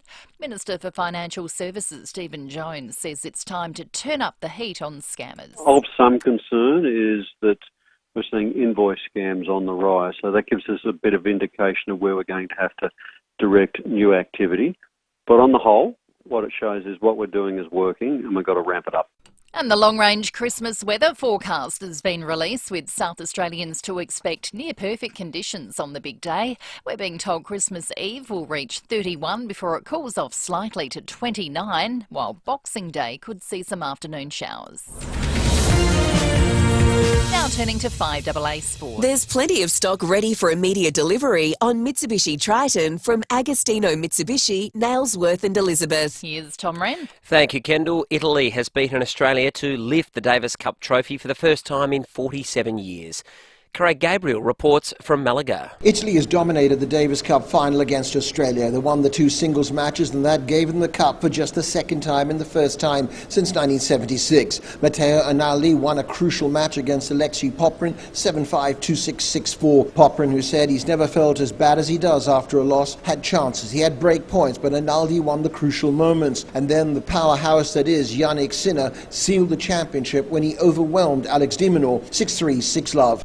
Let's go to motorsport. The Adelaide 500 wrapped up yesterday. Ford rookie Matt Payne won the race, while Brodie Kostecki is the overall champion for 2023. Well, the MotoGP World Championship has been decided by a crash on the final day of the season in Valencia. Jorge Martin sent himself and Marc Marquez into the gravel whilst trying to move up the field early in the race, handing a second consecutive championship to Francesco Bagnaia. The world's best riders going forward. Oh, that's Marquez and Jorge Martin. They've tangled in turn 4, and that is your lot. That is game over. Pecco Bagnaia is the 2023 MotoGP World Champion. Audio there, thanks to Fox Sports. Let's go to soccer. Alejandro Garnacho has scored one of the great Premier League goals. The third-minute bicycle kick from the top of the box by the Manchester United winger, finishing in the top right-hand corner. And Garnacho! That is of the very highest order in terms of the great moments of Premier League gymnastics.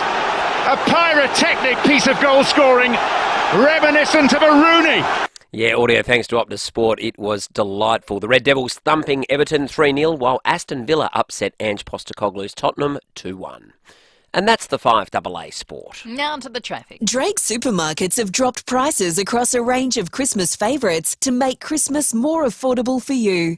G'day there. Got a breakdown to look out for this morning at Croydon Park. So the north-south motorway citybound causing a few delays. Got speeds at 40 there at the moment. Adelaide 500 has wrapped up again for another year, but still got road closures and detours in place in the east end of the city. Avoid that on the drive-in this morning. And you'll find another breakdown. This one's at Elizabeth, Main North Road near Fairfield Road. Cameras, Main North Road, Smithfield, and John Rice Avenue at Elizabeth South. Shop Target's Black Friday sale for unmissable offers like half price of Christmas tree and decoration sets. Now only $60. Offer ends today. T's and C's apply. Adelaide's most accurate traffic on FIVEAA. To the weather, a shower or two developing in 25. Showers and a possible storm tomorrow, 21. Partly cloudy on Wednesday, 23. And mostly sunny Thursday, 25. At the moment, 16. More news as it happens on FIVEAA. We're with Bronte Manuel from Toop and Toop. Bronte, spring has sprung. Is it still the busiest time for real estate? We certainly see more buyers out and about as the weather warms up, but stock levels are still low, so their choices are limited. I'd have thought everyone would want to sell at this time of year. So what does lack of stock mean for sale prices? In simple terms, Adelaide property has never been more valuable, and that's mainly due to the limited supply. And how about at the top end of the market? We hold 52 suburb records, the most of any South Australian agency, and a number of those records have been achieved in 2023. So it's fair to say there's very good demand for premium properties, and while stock remains low, that demand will continue. Thanks, Bronte. Great insights. To find out the value of your home, go to toop.com.au. The Crusader Caravan's 21st birthday sale starts this Wednesday. Get unprecedented savings, plus a free $2,100 Visa gift card with every Crusader Caravan purchased. Visit Cameron Caravans, your local Crusader dealer. T's and C's apply. Now, before electricity, telephones or cars, there was Grundy shoes. This is amazing to think. They're celebrating the family 155 years in business this year. So what are we talking about? The 1870s. Yeah, amazing. 1870s. They traded through 2 world wars, the Spanish flu, depressions, pandemics, and they're still here working hard and focusing on the next 155 years. 1870s, crazy. With over 5 million pairs of shoes sold, Grundy's offer good old-fashioned customer service and one of the best and largest ranges of quality, comfortable footwear with a hint of European influence. They've now welcomed the 7th generation of family into their business and look forward to welcoming you into one of their stores. Find them in Rundle Street, Adelaide, Jetty Road, Glenelg and Ocean Street, Victor Harbour, or shop online 24/7 with confidence at grundyshoes.com.au. 5AA Breakfast is streaming live right now. To watch, simply head to 5AA on Facebook or YouTube. Breakfast on 5AA. David Penberthy and Will Goodings. Jobs, apprenticeships, traineeships and careers. Maxima can help. Learn more today at maxima.com.au. 21 to 8, so 155 years ago, help me with the maths here, is that what, 1868? Would that be right, 1868? About that? Yes. 155 from now? Like 18, I just typed in 1868. What were the big news headlines in 1868? So in Grundy. 1868. So the Paris Commune had just happened, hadn't it, in France? In Australia. This will give you some sense of how long Grundy's has been trading. Cinco de Mayo had just happened. The French invasion of Mexico had just happened. On the 10th of January, the last convict ship turned up to Australia. 1868. That's how long Grundy's have been around for. The last convict ship turned up. That's insane. I can't even... Wow. And there they were. Were they in Rundle Street then? Where were they? That's a great question. We should talk to them about it. Yeah, we should. We should get them on at some point. That's just absolutely stunning. 22-8, coming up after 8 o'clock this morning, we're going to be having a very important conversation about about domestic violence in South Australia. Last week was an all-time low. It was appalling. We had 4 women killed by their husbands or partners, estranged altogether in a week. Not in Australia, in a week here in South Australia. So we'll be talking about that after 8 o'clock today. Also, the Movie Bar will be making an appearance, and so will Nick Xenophon to do God knows what in his new role as the front man at a restaurant. The funniest question, I think, was Sam saying, do we know what Nick Xenophon's going to do when he comes in here? How can you answer that question? No, we don't. We're excited by it. All we know is it involves slow-cooked lamb shoulder.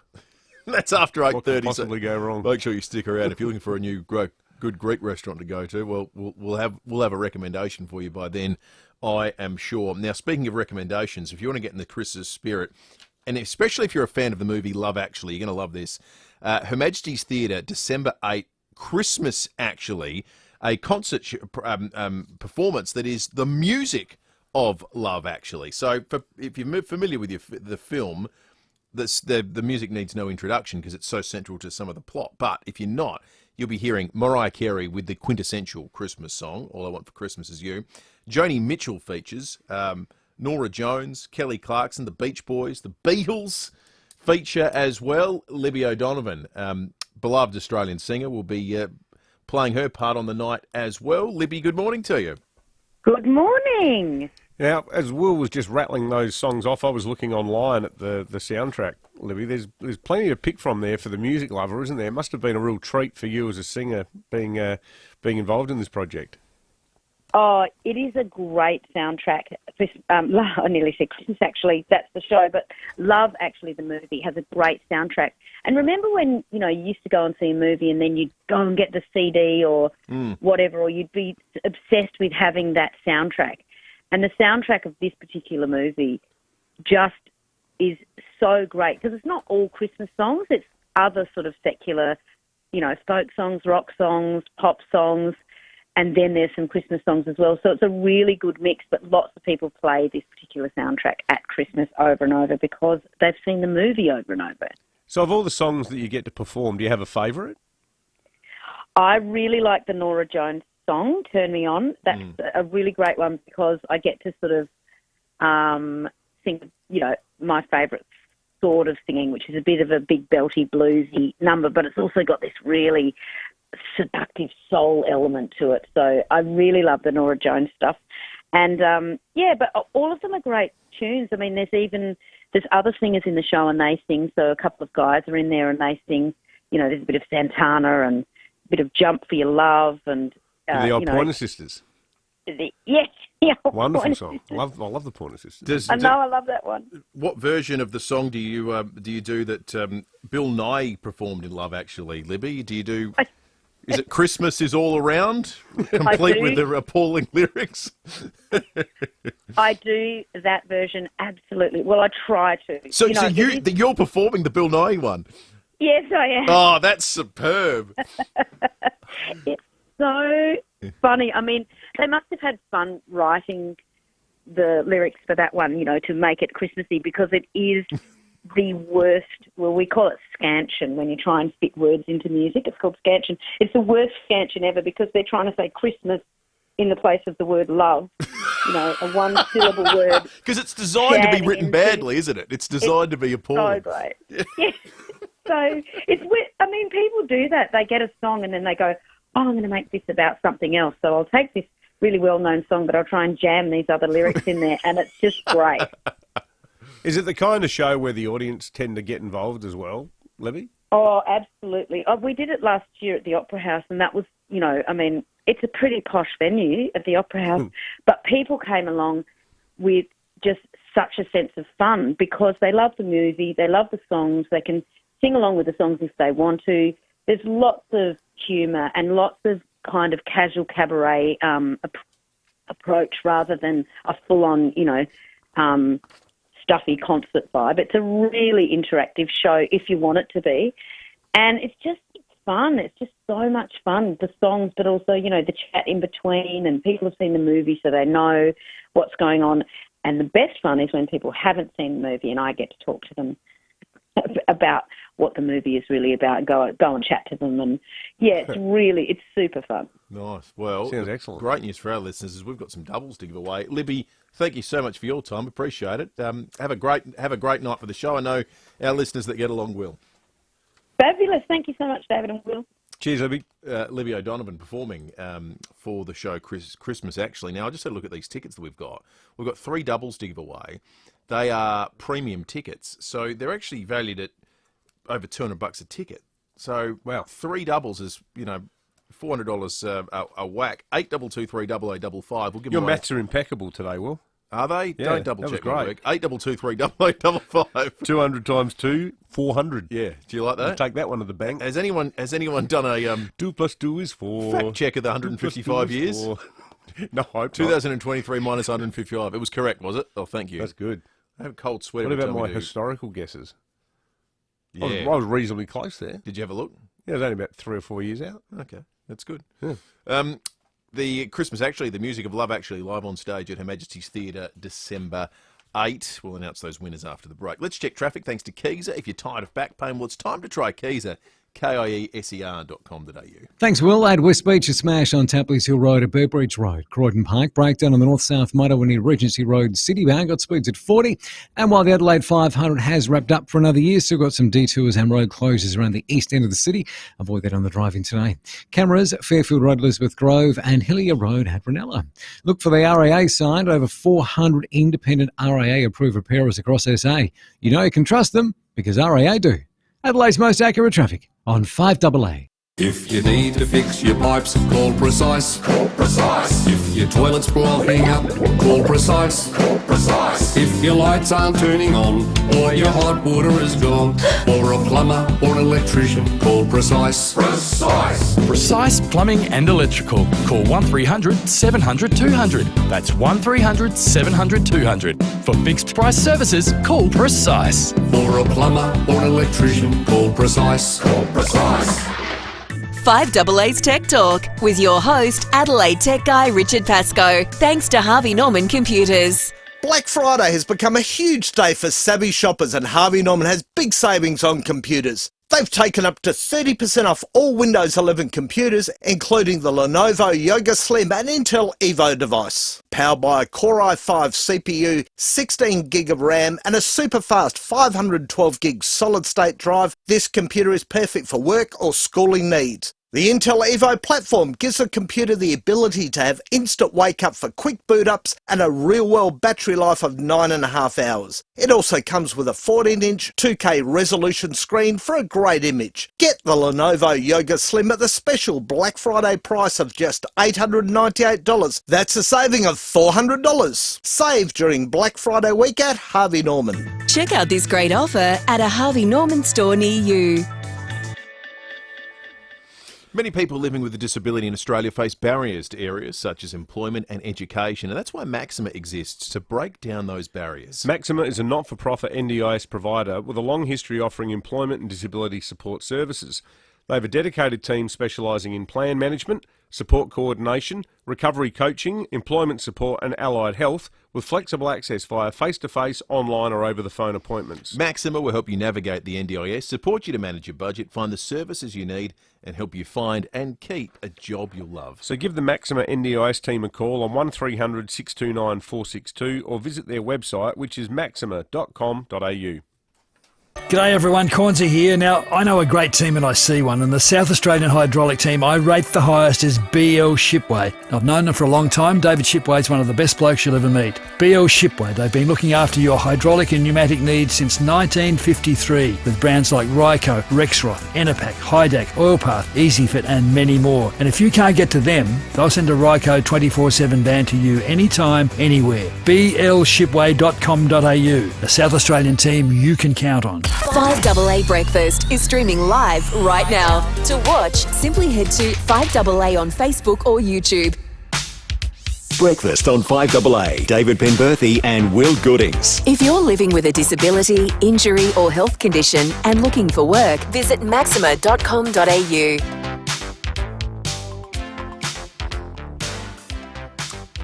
11 minutes to 8. We yesterday got the first long-range forecast for Christmas Day via AccuWeather. It sounds like it's going to be a warm period before a bit of a wet Boxing Day. Christmas Eve will be 31 degrees, if this is ultimately proven to be accurate. 31, they said. Christmas Day will be a maximum of 29. That'd be good. Rain and afternoon showers and thunderstorms forecast for Boxing Day, however, with a top of 26. I reckon 29 for Christmas Day is just about perfect. Yeah, I think so. I think doesn't prevent you doing anything and allows you to do everything. I always think of Christmas as being hot. Mm. We've had some belters over the years, haven't we? We've had some 40s. Which is too much. Yeah. I think that limits your ability to go out and do things and have fun, or Yeah. you know, and it makes going between lunch and dinner and so forth really. Well, Christmas is ordinary. often a bit of a logistical nightmare for people. You know, you've got so many visits to make and different meals in different locations. So, but 29, although, are these figures worth the paper they're written on? I don't know. I'm not sure if anyone's gone back and done a historical audit of the month out for Christmas. I hope Matt Abraham's not listening. He's got some very strong views about. I take it back. There may be one person prognostications. who's gone back and done a historical audit of it. Maybe Matt Abraham. That's right. Speaking of history and statistical significance, how about Dolly Parton?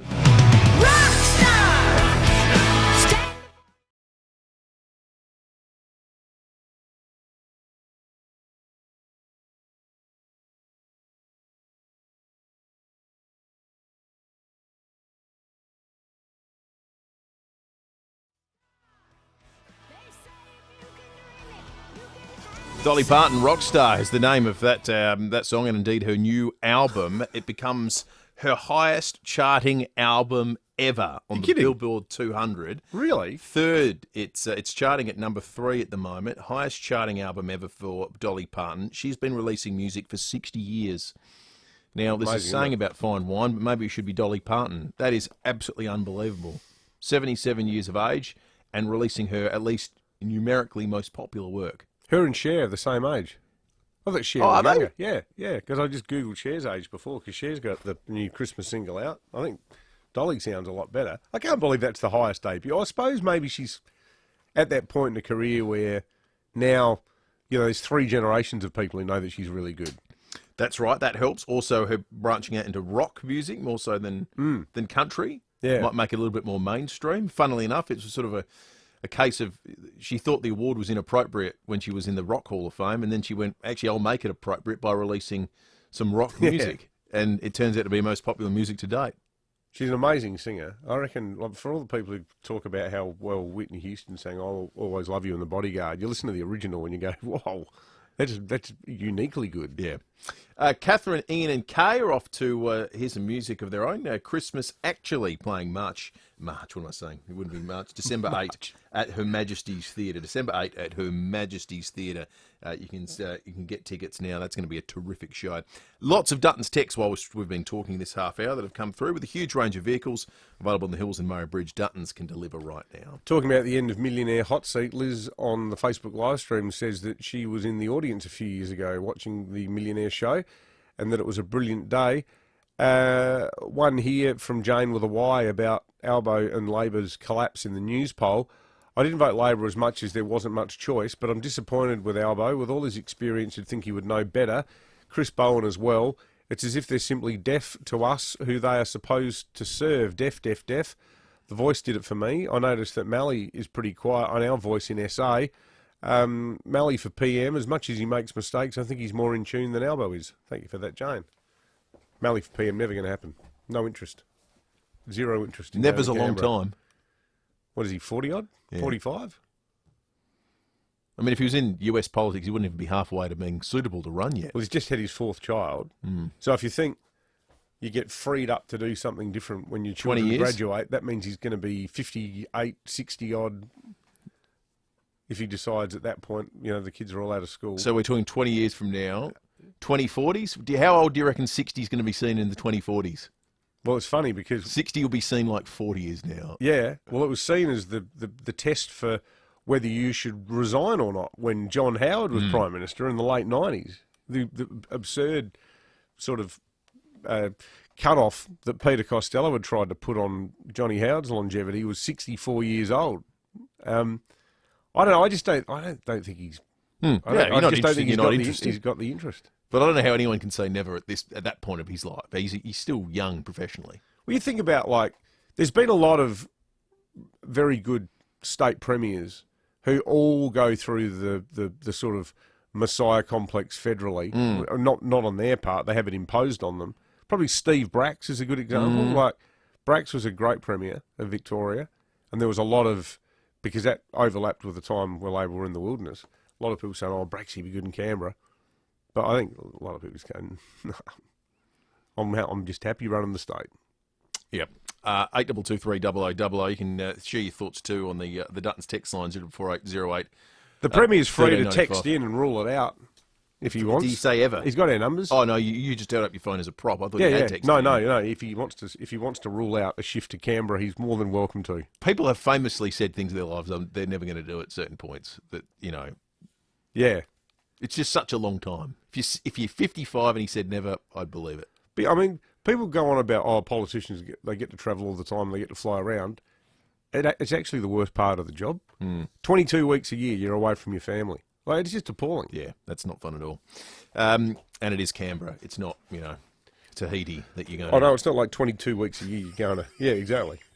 I better put on the Hawaiian shirt again. With a heavy heart, I head back to Tahiti. It's another sitting week. Going to Canberra.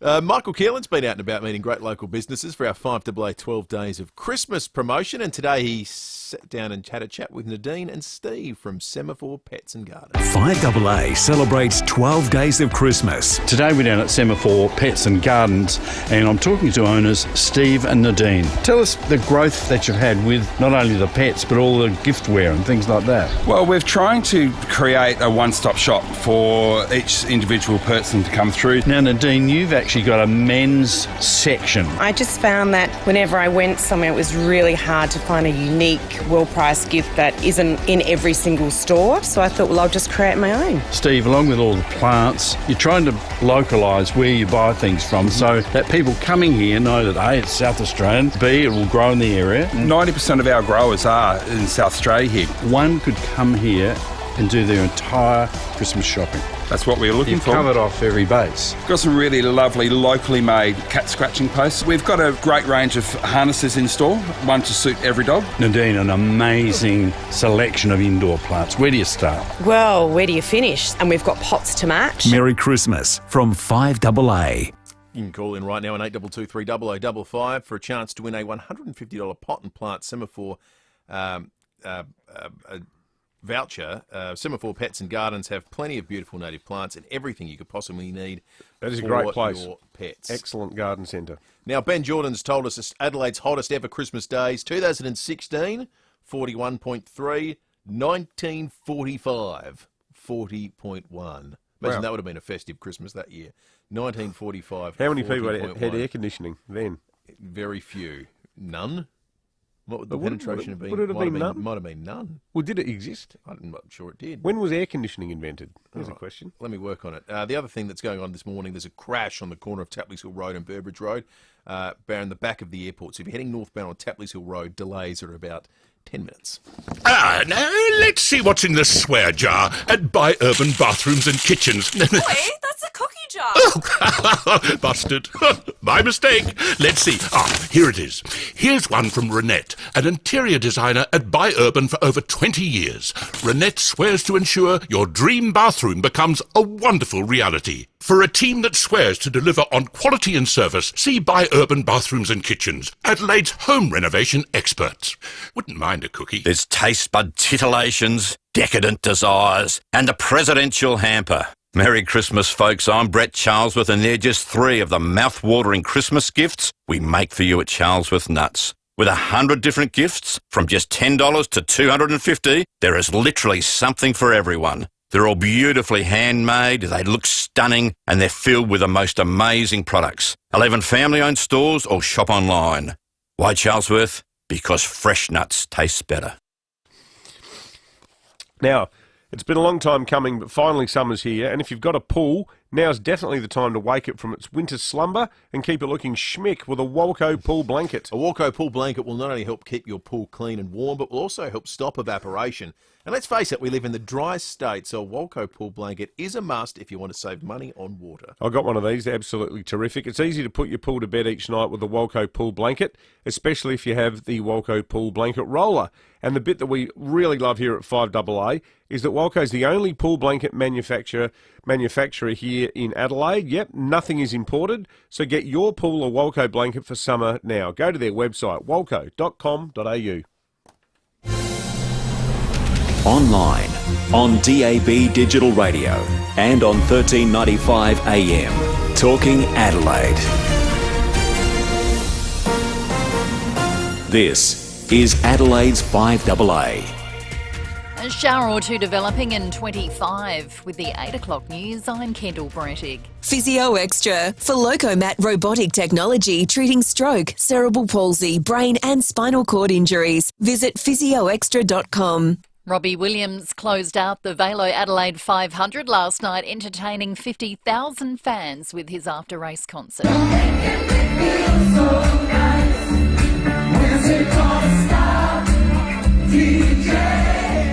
More than 260,000 people walked through the gates over the past 4 days. That's around 10,000 more than last year.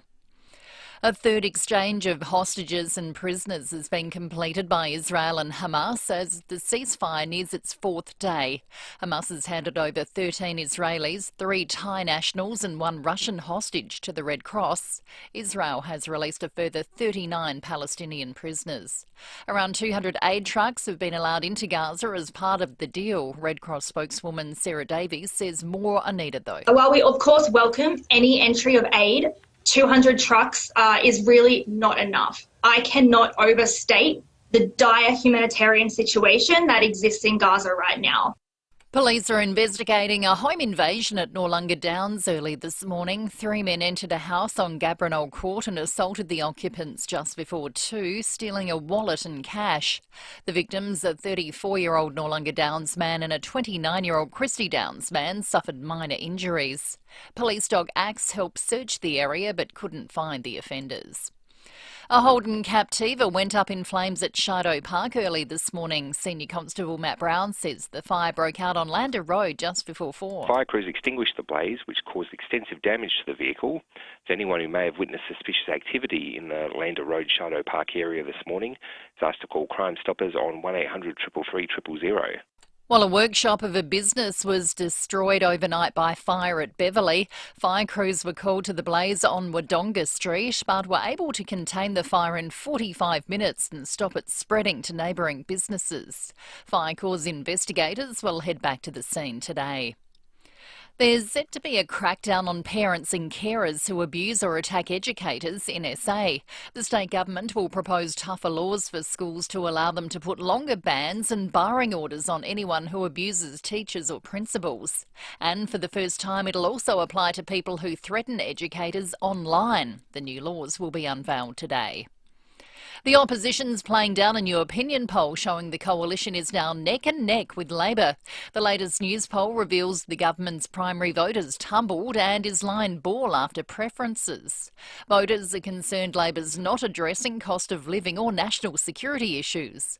The opposition's Dan Tehan says the government's taking people for granted. I think this government doesn't have its priorities right. I think it's focusing completely on the wrong things. Cost of living is the huge issue for Australian voters. Keeping the communities safe is obviously paramount as well, and the government isn't focusing on that. A 97-year-old man is one of more than 100 people arrested after protesters overstayed their welcome in the Port of Newcastle. The group was given permission to block the harbour for 30 hours in protest over the coal industry. As the end of demonstration time arrived, dozens remains on the water in kayaks, canoes and pontoons. Alan Stewart and his son used a dinghy to take part. I agree with rising tides' whole attitude and what they're trying to do. And former England football manager Terry Venables has died at the age of 80. He managed some of the world's biggest clubs, including Tottenham and Barcelona and the Socceroos in 1997. Now turning to FIVEAA Sport. There's plenty of stock ready for immediate delivery on Mitsubishi Triton from Agostino Mitsubishi, Nailsworth and Elizabeth. Here's Tom Wren. Thank you, Kendall. Italy has won the Davis Cup for a second time, thumping Australia in the final. Yannick Sinner defeated Alex de Minaur 6-3, 6-love. Earlier, it was Alexei Popyrin who was beaten by Matteo Arnaldi in 3 sets. To football, Adelaide's season is over following a heartbreaking 1-point loss against North Melbourne in their prelim final. Crows coach Matthew Clark philosophical after the result. You know, on balance, it probably felt as though they had the better of the day. But anytime it's under a goal, there's a tiny little bit of luck involved. And in round 9, we probably had that luck, and I'd probably trade right now. The Roos will play against Brisbane in the grand final. To motorsport, 21-year-old rookie Matt Payne has recorded his first ever supercars race win to round out the season on the streets of Adelaide at yesterday's Velo 500. But the weekend still belonged to Brodie Kostecki after he clinched the title, and he says it's been a long year of sustained hard work. But to be able to fire off so strong at Newcastle, start with the first pole for the Gen 3 era, and to end it this weekend, with the last pole for the year is pretty awesome. Meantime, Max Verstappen secured his 19th checkered flag of the season in the final Formula One Grand Prix of the year. Oscar Piastri slipped to 6th in Abu Dhabi after starting 3rd on the grid. Fellow Aussie Daniel Ricciardo was 11th. To cricket, Australia has gone down in the second T20 match against India, losing by 44 runs, meaning the Aussies now trail in the 5-match series 2-0. Meantime, the Strikers women have cemented top spot on the WBBL table. That's after a 77-run thumping of the Hobart Hurricanes. And there were 2 games in the EPL overnight, with Ange Postecoglou's Tottenham losing a 3rd straight match 2-1 at home to Aston Villa, while Manchester United smashed Everton 3-0 away. And that's the FIVEAA Sport. Now to the traffic. Drake supermarkets have dropped prices across a range of Christmas favourites to make Christmas more affordable for you. Good morning there. Smash to look out for our West Beach at the moment. It's on Tapley's Hill Road near Burbridge Road. Really solid delays back to the pad at the moment. Another collision to keep in mind. This one's at St George's, Port Race Road near Glenelg Avenue, and a breakdown at Croydon Park. It's on the north-south motorway coming inbound just near Regency Road. Also solid delays. Adelaide 500 has wrapped up, but still got some detours and delays around the east end of the city. Avoid that on the drive-in this morning. Flight Centre's Big Red Sale is here for a good time, not a long time, with limited time offers on flights, cruises, tours and holiday packages. Hurry, sale ends Thursday. Head online or in-store now and save. Adelaide's most accurate traffic on FIVEAA. Now to the weather, and a shower or two developing. 25 today, showers and a possible storm tomorrow. 21, partly cloudy on Wednesday. 23, and mostly sunny Thursday. 25. At the moment, 17. More news as it happens on 5AA.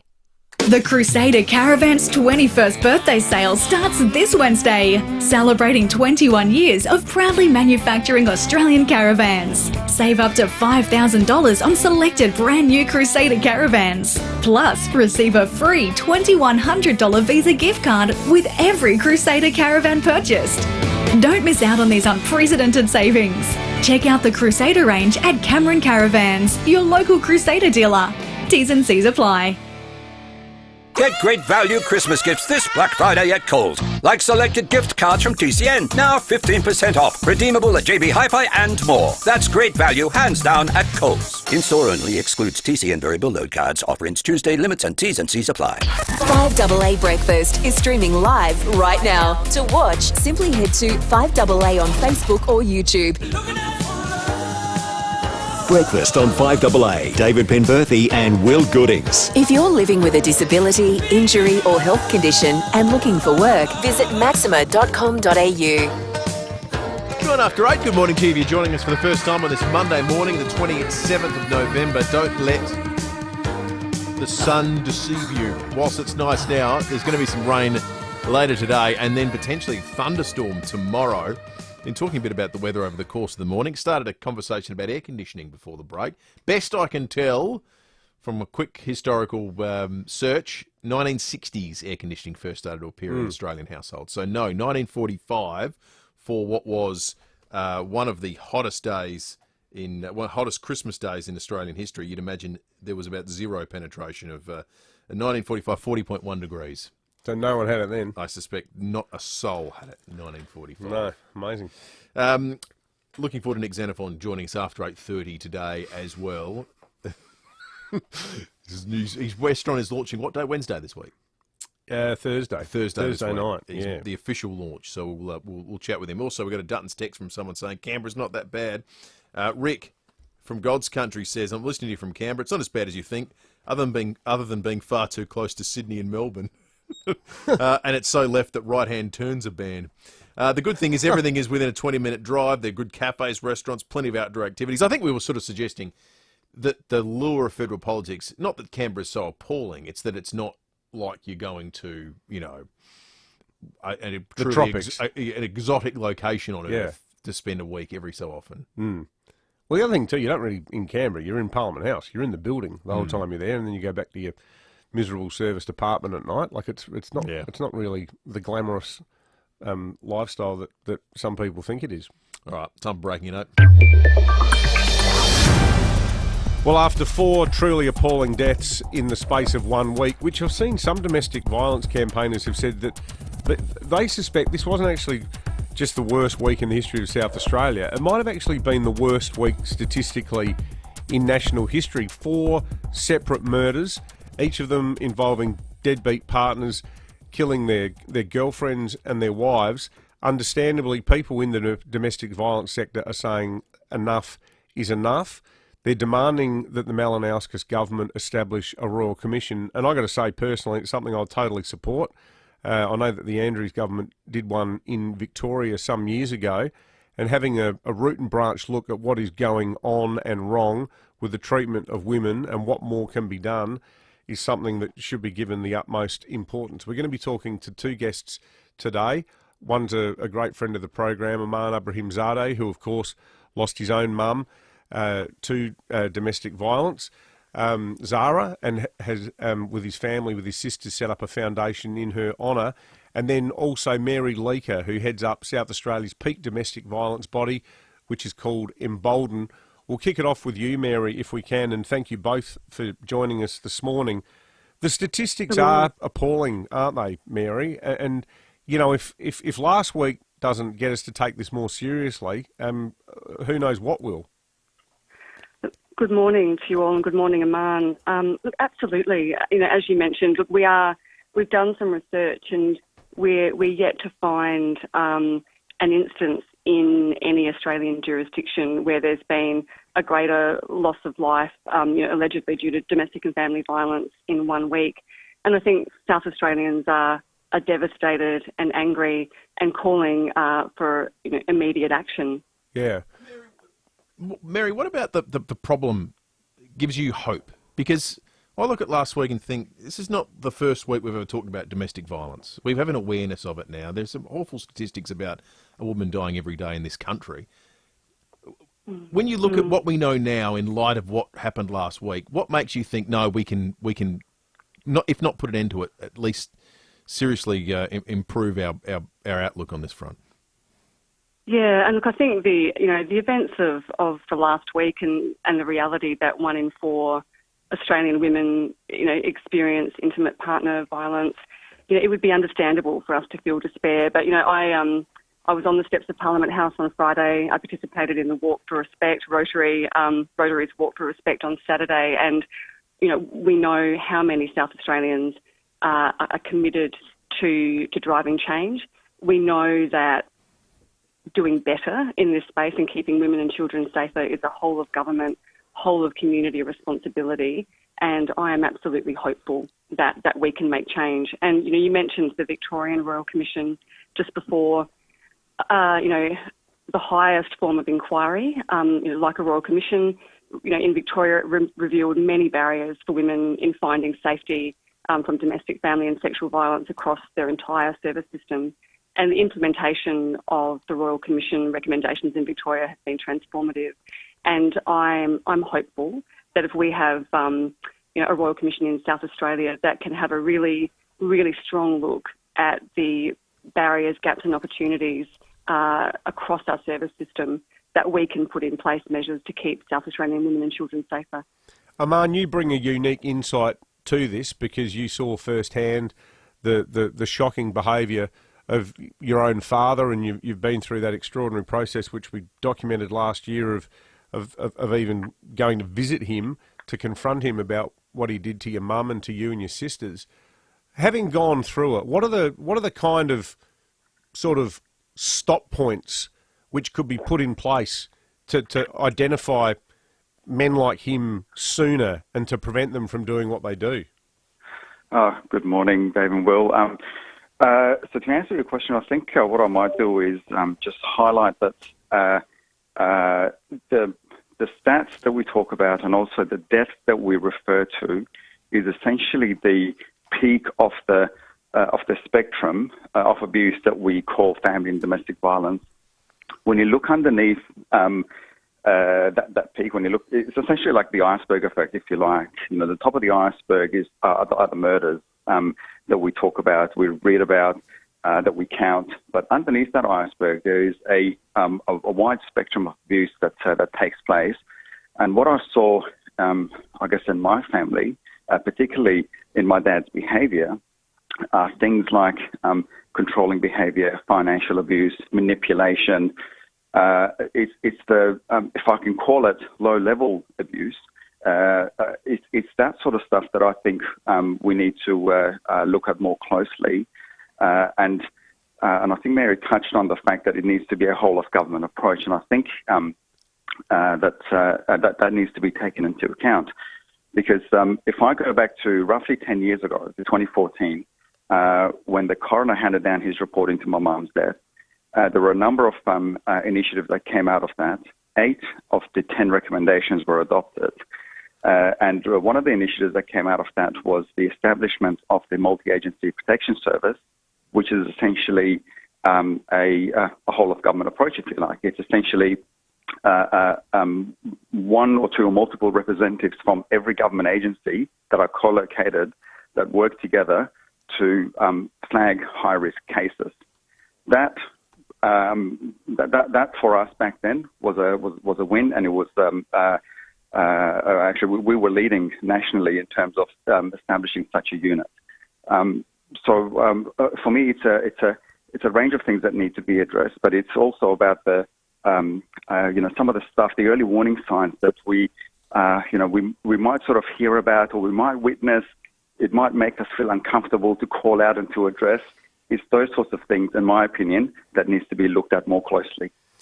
Yeah, well, just reading between the lines, I see the Premier's quoted in the paper this morning as saying that he's very much open-minded about this, and I would expect and hope that there's probably going to be some sort of an announcement within the next couple of days about it, given the seriousness of it and given the noise which everyone was quite rightly making in terms of attending the rally at Parliament last week. We'll leave it for now. Mary Leaker from Embolden and Aman Abrahimzadeh from the Zara Foundation.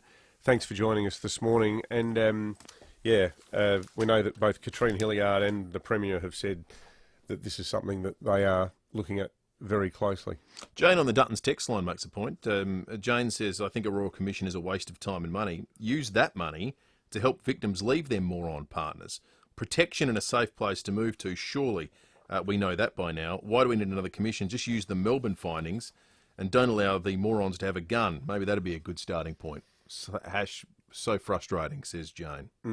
Well, the fact that there is an existing report on it can actually, you would think, save the state government a fair bit of time, because they can just look at what was identified as the problem and what was identified as achievable in Victoria. But I take Jane's point, but I still think that no harm whatsoever in having a proper look at how we're doing as a state, because last week showed that we're clearly doing appallingly. Another text is from someone who's asked the question, says, I'm just listening to Breaking 8. Not once did Mary mention the key point here, men's violence against women. Why is this a government problem? Where is the onus on men? Well, for sure. And, but I think it's very... I appreciate the sentiment of the text, but I think it's particularly hopeful to imagine, if you read about the four blokes in the cases we've been talking about, that they're going to go have their own epiphany one day and realise what they're doing is bad. Like, that's why government intervention's required. Yeah. I'm not sure there's a reading material that's going to make it through to these kind of cats. They're going to go, oh, well, maybe there's another way. I think part of it, and I think it doesn't exist as an organisation anymore, White Ribbon. You know, White Ribbon was kind of like a bit of a feel-good exercise. But I think the problem is coming down a lot harder earlier on blokes who do the wrong thing. Yes. Because I don't know, I really do not know a single bloke in my circle of friends who I think would ever, looking at you now, I just think, who are the blokes who do this? Yeah. Like, and I know that they traverse class and suburb and profession. Like, it's clearly something that's everywhere, and it is endemic within a certain type of bloke. But if we can identify these blokes sooner, like we talk about with other preventative issues, well, the road toll or whatnot. Exactly. Part of the issue is saying there's a problem, there's a person who's more likely to create a problem than not. Let's get them out of the situation. Anyway, we'll await the government's response on those calls. Let's check traffic thanks to Keezer. Are you tired of back pain? We'll try Keezer, KIESER.com.au. Thanks, Will. Got a smash at West Beach to look out for this morning. It's on Tapley's Hill Road at Burbridge Road. Really heavy delays back to the pad at the moment. St George's, another collision causing horrible delays. This one's on Portrush Road near Glenunga Avenue. And Croydon Park, a breakdown on the north-south motorway near Regency Road. Still got a few delays around the east end of the city due to the Adelaide 500 detours. Avoid that area on the drive-in this morning. 30 days, 30 deals is back at Macca's. A new deal every day for all of November. Like a McChicken for only $3. You don't want to miss these deals. Only on the My Macca's app. Adelaide's most accurate traffic on 5AA. Don't just get a forklift.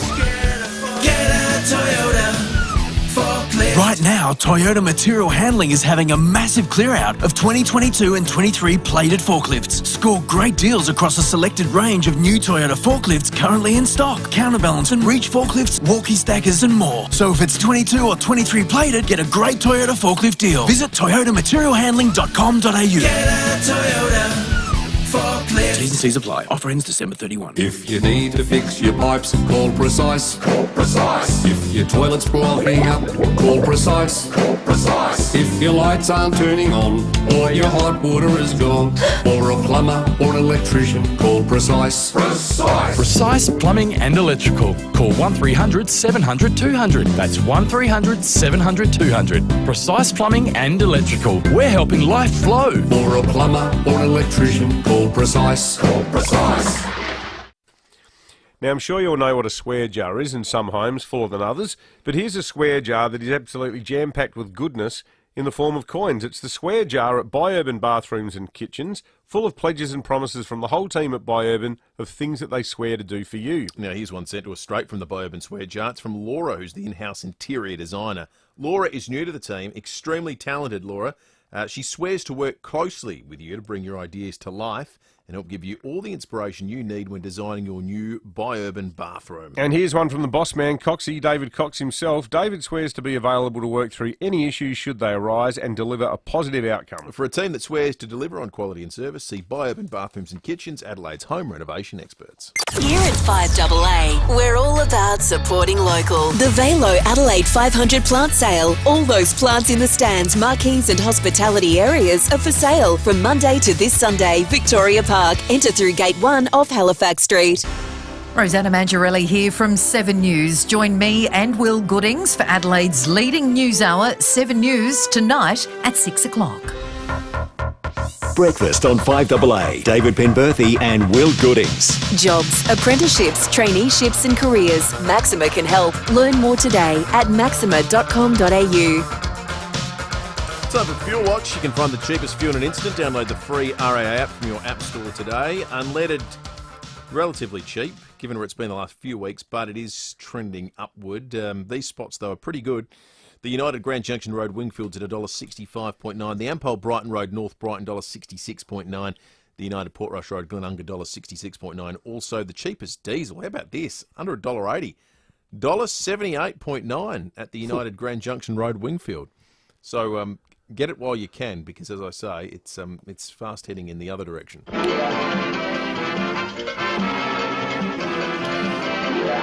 Lucy's in the studio. If you're watching on the Foodland Supermarkets Facebook and YouTube live stream, you'll note she's got that I'm ready to watch a film vibe about her. Movies are better at Wallace Cinemas, SA's home of big screen magic and entertainment.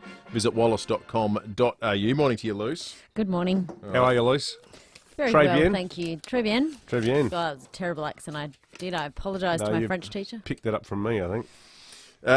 Now, the category, I just whilst you guys were, waxing on about the French language, I opened an envelope. Apologies. I haven't stuck anything in the bowl this week like I did last week. That was mine. That's right. You had your one meeting and you've left it there.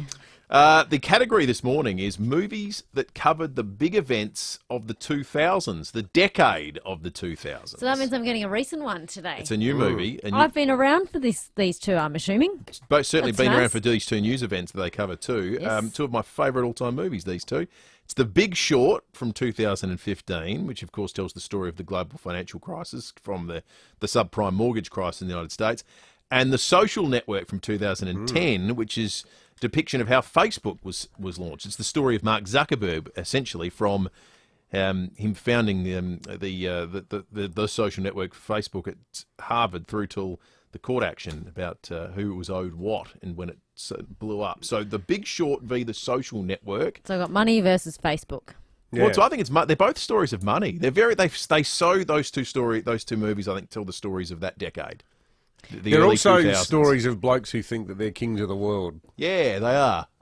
Geez, the social circles old Mark Zuckerberg moves in are pretty troubling, I think, as depicted in that movie. 82230000. Which movie should Lucy watch, The Big Short or The Social Network?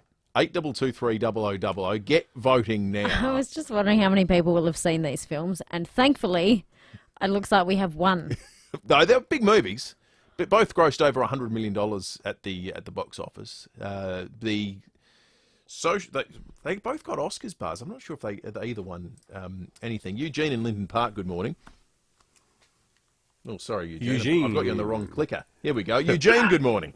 G'day, guys. Watched it the other day. Big Short, great film, and it's on Netflix, so Lucy won't have to pay for it. Oh, Eugene, see, there's a regular movie. Eugene, thank you. That's I good. appreciate the regular input. movie listener. Good on Thank you, Eugene. Thank you.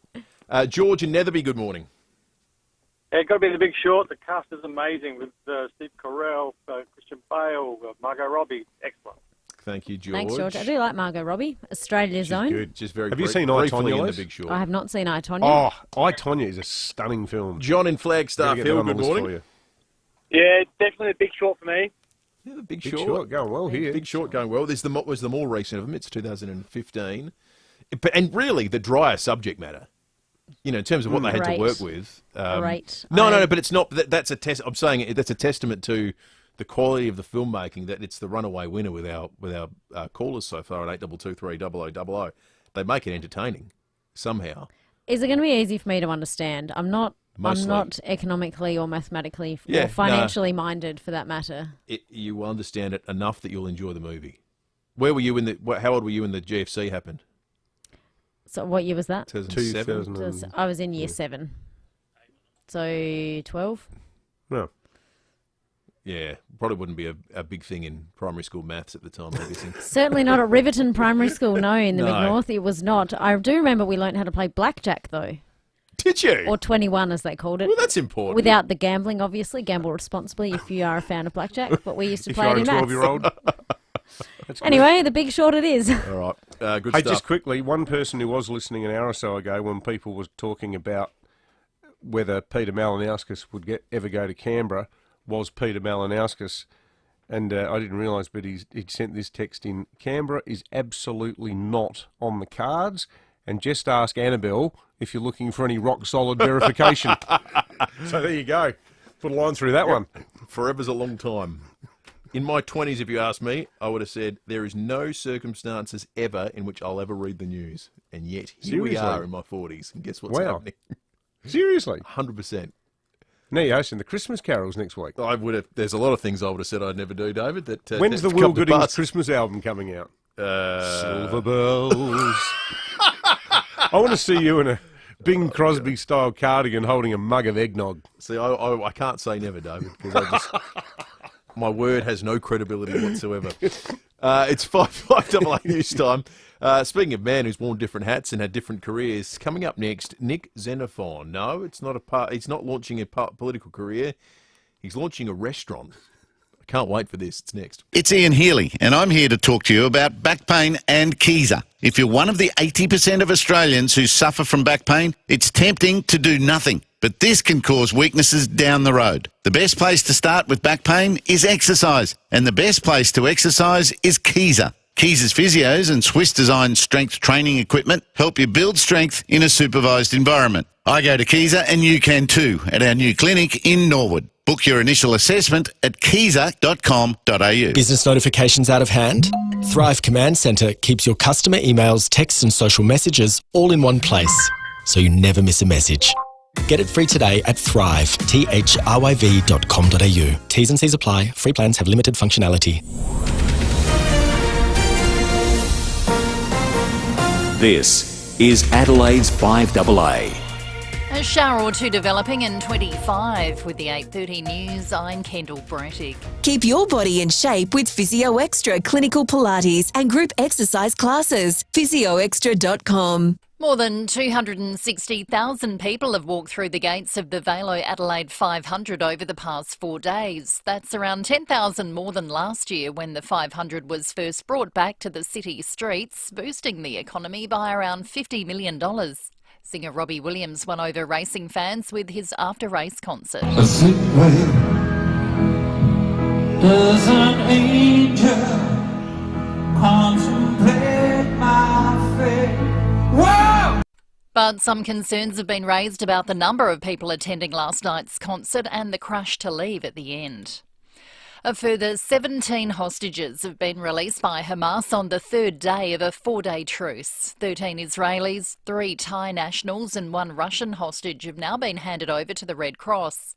US President Joe Biden says he's been advocating for a pause in fighting for weeks. For 2 purposes: to increase the assistance getting into the Gaza civilians who need help, and to facilitate release of hostages. And we know that innocent children in Gaza are suffering greatly as well, because this war that Hamas has unleashed has such consequences.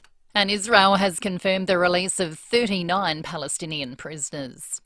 The Prime Minister's trying to get the government's agenda back on track as the new opinion poll shows support for Labor's collapsed. Michael Packey reports. The latest news poll reveals Labor's primary vote is down to 31%. The coalition is at 38%. Once preferences are taken into account, the major parties are locked at 50% each. Voters have been punishing the government since the defeat of the Voice referendum, as cost of living bites and national security also becomes a concern. Senior Minister Tanya Plibersek has told Seven Labor is working to improve people's lives. Well, we never take anything for granted. The opposition's Dan Tehan argues Labor has taken its eye off the ball. I think this government doesn't have its priorities right. The news poll shows voter satisfaction with Anthony Albanese has slumped, but he still remains preferred Prime Minister. 2 men have suffered minor injuries after a home invasion at Noarlunga Downs early this morning. 3 men entered a house on Gabrinol Court and assaulted the occupants just before 2, stealing a wallet and cash. Police searched the area but couldn't find them. And police are investigating a car fire at Shido Park early this morning. They were called to Lander Road just before 4 after reports a silver Holden Captiva station wagon was alight. The car was extensively damaged. Latest figures show the amount of money being lost to scammers has declined. The National Anti-Scam Centre's released its first quarterly report revealing a 16% drop in losses. Investment scams have declined by 6% and romance scam losses have plummeted 28%. Minister for Financial Services Stephen Jones says while the decline's good, there's still lots of work to do. Over the last 12 months we lost about $3 billion to scams. That's $3 billion that is sitting in a criminal's bank account instead of in the wallets of an Australian business or Australian household. Every dollar lost is a personal tragedy. And the former Minneapolis police officer serving time over the murder of black man George Floyd is in a stable condition after being stabbed. Derek Chauvin was attacked by another inmate at a prison in Arizona. Now turning to FIVEAA Sport. There's plenty of stock ready for immediate delivery on Mitsubishi Triton from Agostino Mitsubishi, Nailsworth and Elizabeth. Here's Tom Wren. Thank you, Kendall. Adelaide's season is over following a thrilling 1-point loss against North Melbourne in their prelim final match. The Roos will now take on Brisbane in the grand final. To tennis, Australia has lost the Davis Cup final for a second consecutive year, this time losing to Italy 2-0. To cricket now, a top order collapse has seen Australia lose the second of their 5-game 2020 series against India by 44 runs. Head coach Andrew Borovic says losing openers Steve Smith and Matt Short in the opening 5 overs hurt. Couldn't fold the intent. It's just that we were behind a couple more wickets. I think at the halfway mark there it may have been 4-1. It's always ifs, buts and maybes, isn't it? But we just felt behind the game a little bit. To soccer, Adelaide United's up to 3rd on the A-League table following an impressive 3-1 win on the road against Western United. Meantime, Ange Postecoglou's Tottenham have now lost 3 EPL matches in a row after going down 2-1 at home to Aston Villa. Spurs led 1-0 early on, but Villa hit back with goals either side of the break. Back for Watkins! Really well worked! And Ollie Watkins scores for Aston Villa! Audio thanks to Optus. One other match overnight with Manchester United 3-0 winners against Everton. Well, NBA franchise Oklahoma City is standing by Australian star Josh Giddey, despite allegations of having a relationship with a minor in the US. Giddey was quizzed by reporters before starting for the Thunder in a loss to the 76ers, but remained tight-lipped about the NBA's investigation. Yeah, I mean, I understand the question, obviously, but there's no further comment right now. I get the question, guys, and I completely understand you guys want to know about it, but just right now, I don't have anything to say. And in some golf to finish, Minwoo Lee has declared he wants to be the world's #1 player after winning the Australian PGA Championship at Royal Queensland. And that's the FIVEAA Sport. Now to the traffic. Drake supermarkets have dropped prices across a range of Christmas favourites to make Christmas more affordable for you. At West Beach, look out for a smash on Tapley's Hill Road at Burbridge Road. Heavy delays back to Glenelg North. St George's, collision on Port Rice Road near Glenunga Avenue. Another collision at Vale Park, Northeast Road near Ascot Avenue. Adelaide 500 has wrapped up for another year, but still got detours and road closures around the east end of the city. Avoid that on the drive in this morning. Now look out for a camera, Young Streets at Ranella. It's the sale you've been waiting for, the Good Guys Black Friday sale. Check out which deals have been unlocked now. For a limited time, shop in-store or online. Only at The Good Guys. Adelaide's most accurate traffic on FIVEAA. A shower or two developing in 25 today. Showers and a possible storm tomorrow, 21. Partly cloudy on Wednesday, 23. And mostly sunny Thursday, 25. At the moment, 17. More news as it happens on 5AA. The Crusader Caravan's 21st birthday sale starts this Wednesday. Get unprecedented savings, plus a free $2,100 Visa gift card with every Crusader Caravan purchased. Visit Cameron Caravans, your local Crusader dealer. T's and C's apply. Now, every year, families all over Adelaide enjoy the festive season with Chanellas because they make it so easy to entertain guests. With Chanellas, there's no running around. They'll do it all for you. Just jump online and place your order. It is that easy. Now, everyone knows Chanellas are the masters of platters, hot or cold, grazing boxes, arancini platters, schnitzel platters, cheese platters, fruit platters, so much more, including continental cakes, cannolis, tiramisu, epaulettes, the list goes on, and it's so easy to order online. And remember, with Chanellas, everything is lovingly made in-house from scratch by their chefs and patisserie chefs. So get your Christmas orders in now. Call into 62 Prospect Road, Prospect, or go online at chanellasmarket.com.au. That's chanellasmarket.com.au. Chanellas, best and fresh. It's a way of life this Christmas.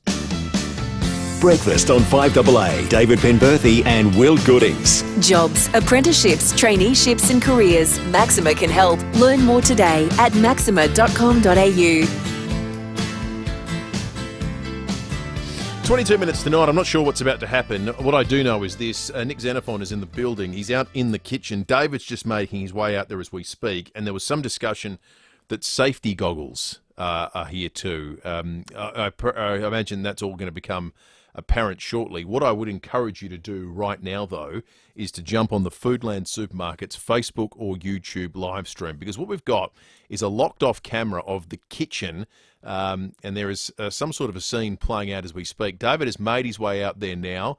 Nick Xenophon, former Australian senator, now restaurateur, is dressed up as a chef. I think he's got a full-time chef with him. David, let's cross to you on Kitchen Cam on the Foodland Supermarkets Facebook and YouTube live stream. Good morning, Will. Good morning, listeners. I am here with former Balance of Power Senator, the man who almost became Premier back in... no, he's shaking his head. Reckons that never happened. But Nick Xenophon. Now, Nick, I spoke to you last week. It had been a while since we'd had a chat, and I was jokingly saying on air the other day that you've almost been residing in the Where Are They Now files. We hadn't heard anything from you, uncharacteristically, for the better part of 12 months. You're not making a political return. You are instead making a gyros. This is much better than a political return. I'm here with my partner in crime, Andrew Ferrara, fantastic chef, with his partner Alessandra. We're doing this venture. It's called Thanks to Theo. My dear dad Theo, I loved him incredibly. He passed away last month, and it's a building that he owns on East Terrace. As a tribute to him, we're opening up this Greek restaurant. Thanks to Theo. Thanks to Theo.com. You got the that's a photo of my dad on his last birthday, and he looks pretty happy and cheery. It's beautiful, mate. I know how much your family mean to you, and obviously with your mum as well. But it's a wonderful tribute. It is a wonderful tribute. Don't you think the thing with the Greeks is they show their love through food, don't they? Yeah. And it's the smells now that are coming through, and you can tell too that pita bread. You didn't get that down the local supermarket. It's handmade. So our pita bread, we make it all by hand. We're going to be the only Greek restaurant doing pita bread by hand, making our own cheeses, getting in the raw ingredients and processing them in the restaurant and giving them to the customers. So in terms of the menu, are we talking classic Greek taverna? Like, are you going to have saganaki? Yeah, we're going to do that. We're going to do basically your Greek classics. A bit of a homage to the way our grandparents lived back in the day. Papa used to do it. Yeah. Get the raw ingredients. My grandparents they owned a mill where they ground their own flour. So really? They did a lot of stuff by hand. We're making phyllo pastry by hand. We're going to do a spanakopita, all done by hand. Made our cheese by hand. So you're going to make your own phyllo pastry? Making our own phyllo, man. Oh really? That's hardcore. Man, this is going to be the best Greek restaurant, I think. Not just in Adelaide, in almost the whole of Australia. Yeah. We're going to do some amazing things. Yeah, That's right. why we're here. We want people to come in. We want people to try the beautiful stuff we're doing. Now, where's the bouzouki music? We should have got a bouzouki player in to just round out the atmosphere. I've got to say too, any Greek Aussie listening to the show or watching on the live stream, you get full 10 out of 10 Greek points for using Bessemer as well. Because every Greek I know's got Bessemer. Mate, it's the best. I've got Bessemer at home because my ex-wife was Greek. And hang on to it.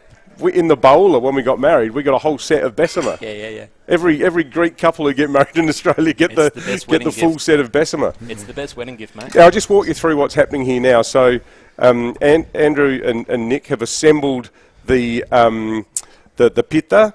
So we've got the lamb, and it's just, you can tell, it's just falling apart there. Off the bone, man. But it wouldn't be a Greek restaurant. And it's opening this Thursday, thanks to Theo, just down there on East Terrace, not far from Rundle Street. We've also brought in some Greek plates. And because I'm a lawyer, I'm still wearing safety glasses. Now, the last thing Nick wants is a class action brought by FIVEAA for us being injured with shards of plaster. It'll be worth squillions. So we're going to go in early, but Nick and Andrew, we wish you all the very best of luck. Spasta, let's get the plates going. Spasta. Whoa! Thank God for safety glasses. Nick, Andrew, all the very best of luck for your venture. Thank you for this. This is going to be the best breakfast we've had in a while. Kaliorexi, Evcharisto Lamb sandwiches. Good on you guys. Cross back to you. Well, bring your Euros in a tick, mate. Thank you. And big thanks to Nick as well. You can see their website, thanks to theo.com at the moment. I was just having a look at it. Looks like the FIVEAA Christmas party's happening out there. Now there's just shards of broken cutlery and leftover bits of food. That's extraordinary. A lovely story too, Nick tells about his father, the tribute that the new restaurant venture is. Thanks to theo.com is the place for more information. Who's cleaning up those plates? Lucy says it's not her. Yeah, I think we're going to show to do, Lucy. Let's check traffic. Thanks to Keezer. Are you tired of back pain? We'll try Keezer. KIESER.com.au. Thanks, Will. Smash at West Beach to look out for today. It's on Tablets Road at Burbridge Road. Really heavy delays back to the pad at the moment. St George's, a collision there too, causing delays. Port Rice Road near Glenunga Avenue, and heavy delays at Vale Park with a collision. North East Road near Ascot Avenue. The Adelaide 500 has wrapped up, but still got delays around the east end of the city with road closures and detours. Probably avoid that for another week or so. Got $5? Get lunch at OTR. All sandwiches, all made fresh daily, all for just $5. Even triple sandwiches. Mondays to Wednesdays at OTR. Adelaide's most accurate traffic on 5AA. So, you want to do your bit for the planet? Drink Fluorio Milk Company milk. Now available in a glass bottle, no plastic, no waste. Fluorio Milk Company have partnered with the Udder Way to bring you milk in a glass bottle. Look for milk refill stations in your supermarket, purchase your own glass bottle, fill it, take it home, drink it and bring it back to use again. No plastic, no waste. Visit fluoriomilkco.com.au for locations.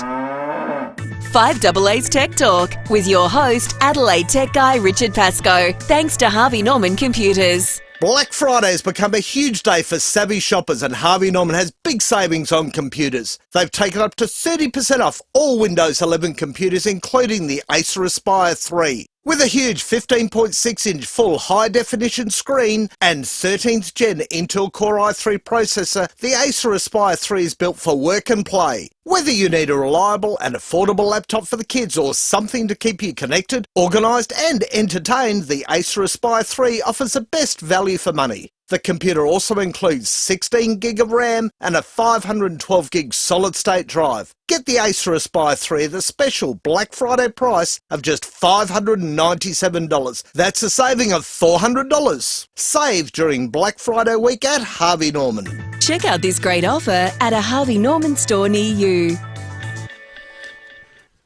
Many people living with a disability in Australia face barriers to areas such as employment and education. That's why Maxima exists, to break down those barriers. Now, Maxima is a not-for-profit NDIS provider with a long history offering employment and disability support services. They have a dedicated team specialising in plan management, support coordination, recovery coaching, employment support and allied health, with flexible access via face-to-face, online or over-the-phone appointments. Maxima will help you navigate the NDIS, support you to manage your budget, find the services you need and help you find and keep a job you'll love. Give the Maxima NDIS team a call on 1300 629 462 or visit the website maxima.com.au. What are your kids doing this summer? They're enrolled in VaxSwim. It's not just swimming lessons, it's water safety. They learn to keep themselves and others safe. Never know when you need it. Visit the VaxSwim website today for more information and to enrol. Breakfast on 5AA. David Penberthy and Will Goodings. If you're living with a disability, injury or health condition and looking for work, visit maxima.com.au. 13 to 9. Tell you what, this is really good. The Euros is good. The bread is superb. Unbelievable. Coming up in a moment, we're going to check in on a break-in at Noarlunga Downs that sounds particularly nasty. Police are investigating Noarlunga Downs trespass this morning. We'll cross to Mitch Sariovsky, who's covering the story for 7 News. Coming up this Friday is our 5AA Radiothon for 2023, where we're raising funds for Variety, the children's charity. And, of course, I mean, all we can do is talk about it. We need you to raise the money. And in every single year we've done this, you guys have come to the party in an incredible way. Absolutely. The funds are required so that this Christmas is a special one for all SA children, regardless of their challenges. Now, the way this is going to work, and we did this last year, and it was a lot of fun. We're going to be at the Adelaide Airport from 6 a.m. out front of the Cooper's Ale House. We'll be taking donations all this week, and then on Friday, you'll have your chance to bid on some amazing auction items across the day. To find out more, visit 5AA.com.au and keep listening to 5AA. It's going to be a whole stack of fun. We loved doing that show at the airport last year. It's a great setting, wasn't it? Yeah, that's beautiful. The new extension that they've done there is fantastic. Great food, great restaurants, great shops. So going to be fun getting back down there. Mitch Sariovsky for 7 News is reporting on this serious criminal trespass at Noarlunga Downs this morning. Mitch, good morning to you, mate. What can you tell us about what's happened there? Good morning, guys. Now, the terrifying home invasion happened just before 2 this morning. Now, 3 men entered a house on Gavrinal Court and assaulted 2 of the residents before fleeing with a wallet and cash. Now, the victims, a 34-year-old man and a 29-year-old man, received minor injuries. Officers searched the area but couldn't locate the suspects. Crime scene officers have been at the scene this morning, but a key line of evidence is no doubt the home's security cameras will likely help identify the culprits, and we'll have more in 7 News at 11:30, 4 and 6, guys. So, Mitch, just to be clear, Mitch, do we know anything about whether they were known to each other or what the background to it all is?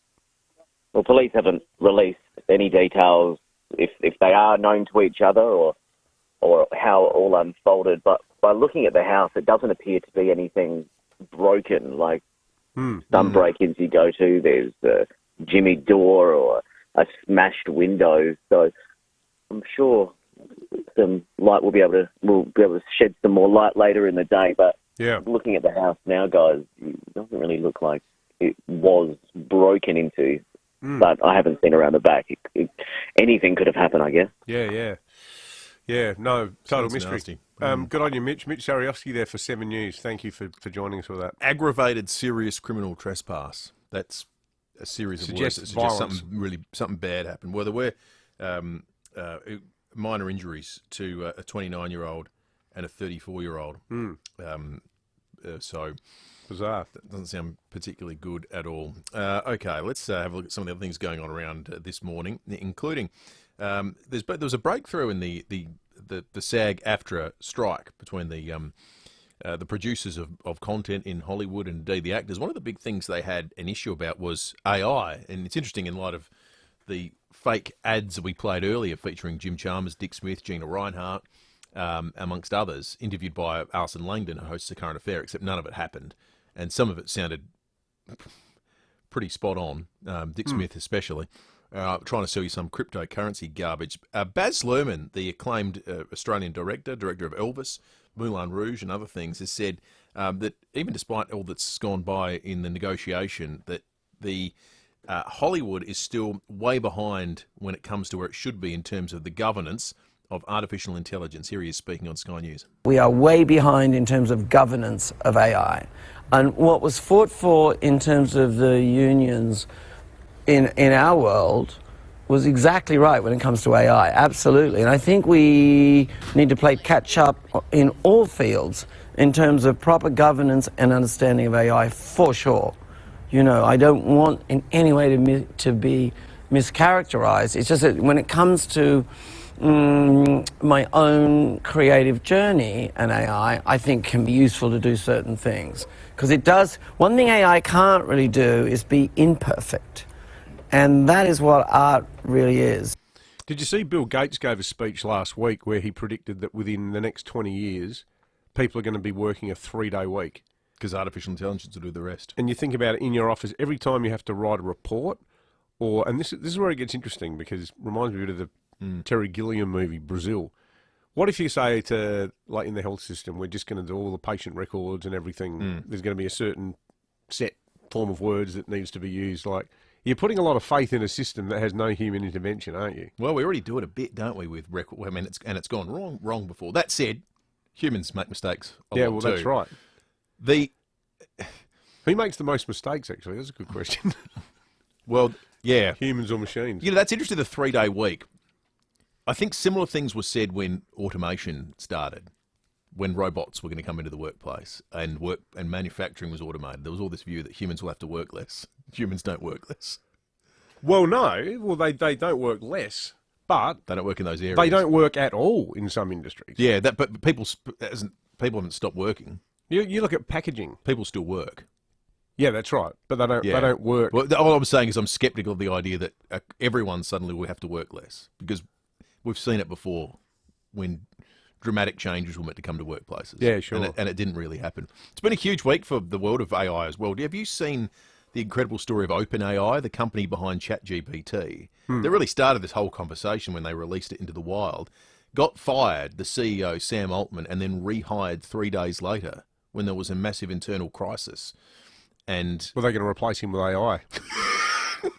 That'd be ironic. Well, that would be ironic. He got sacked, and this is this company is quite incredible. It's got founded by Sam Altman and Elon Musk and a host of others who went out to dinner one night in Silicon Valley and said, we think we're on the cusp of something here. We're going to start this company.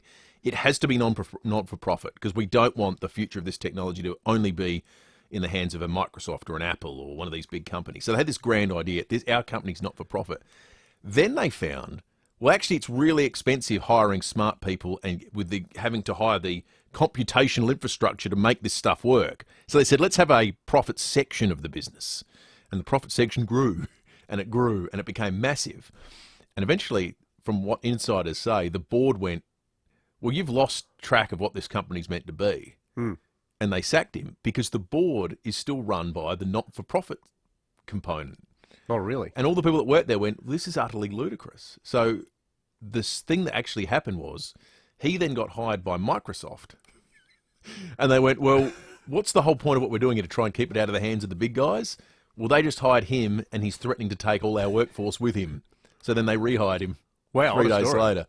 But it's an extraordinary story. But it's been all this stuff's going on in the background at the moment in the world of artificial intelligence, from Baz Luhrmann to Silicon Valley to talking about writing medical reports in South Australia. How many of our listeners work in jobs that have changed in the last 12 months, where people are now using great AI? question. And what are you using it for? Yeah, let us know. 8223 You can text us too on the Duttons text line. We had a lot of texts earlier from people that heard Robbie Williams last night. We tried to get a bit of a footprint of Adelaide. We got as far as Crafers West to Glenelg North, I think was the greatest expanse. Here's a bit of that concert.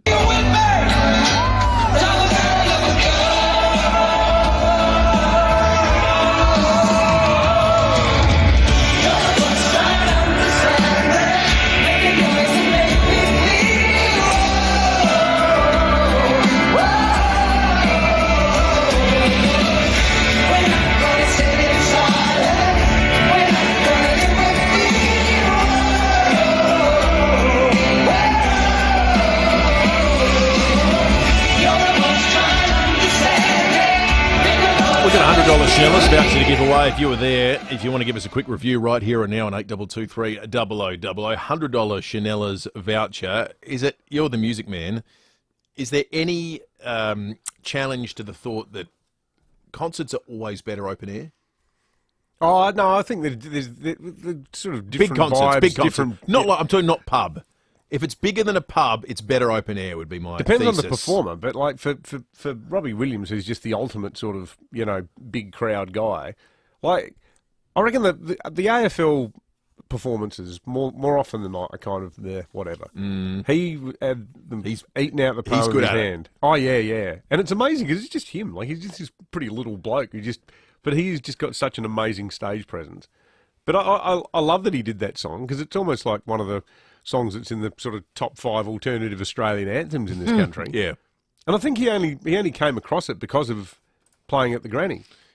Because he played it at the grand final. He played at the grand. Well, I think he had it prepared for this tour. But I think it speaks to two things. One, he actually has a sense of the countries in which he's playing. And two, his ego's not so great that he doesn't go, well, you know what, this is a big hit here. This is worth doing a tribute to. Oh, he's all about the fans. Yeah. Like there's a lot of artists go, okay, here's 3 songs off our new album. And it's like, Drink okay. break. Yeah, that's right, I might go and get a beer. Michelle's called in. You were there, Michelle? I was there last night, yes. I'm a bit croaky, but I'm alive. Croaky from the sing-along, presumably, Michelle? Sing along, yes. My husband and I did 4 days at the Adelaide 500.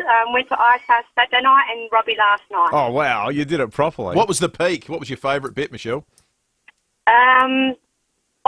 Everything was fantastic. When he did the tribute to Johnny Farnham, that really got the crowd going, and especially the bagpipes. It was amazing, absolutely amazing. The crowd sounded like they were so into it. We could hear it from our place last night. He was very interactive, very entertaining. He did pick on a couple of people, as for fun. One guy, he sort of really, in a fun way, kind of got stuck into. He couldn't remember his name, so he called him Anton. But he kind of very interactive. And then he got to a mum and daughter that were there, and did a tribute song to them, which was one of his songs to one of the Spice Girls. Was it Jerry Halliwell? I think it was. Yeah, right. Okay. Right. Yeah. Well, Michelle, you've got yourself a $100 Chanella's voucher. We appreciate you calling in. Thank you for that. Chanella's, where you'll find chef-prepared Christmas platters, amazing patisserie, stunning fresh flowers, and all your butchery needs. We're out of time. Matthew Pantelis is coming up. Now I'm going to eat my gyros. Absolutely. Looking forward to that. Thanks to Theo. We'll be back tomorrow morning from 6. On 5AA Mornings today, will the state government hold a royal commission into domestic violence? We'll look at that this morning. And concerns about crowds leaving the Robbie Williams concert after the Adelaide 500 last night. I'm Matthew Pantelis. Those stories, a lot more to come as well. Your calls also. Look forward to your company from 9. Heard the phrase milk is milk? Not true. When you choose Pura, you choose Aussie-owned, locally made milk. We proudly partner with over 20 farming families and have been part of the local community here in South Australia for over 30 years. Taste the difference that passion, quality and care makes to the milk that you drink.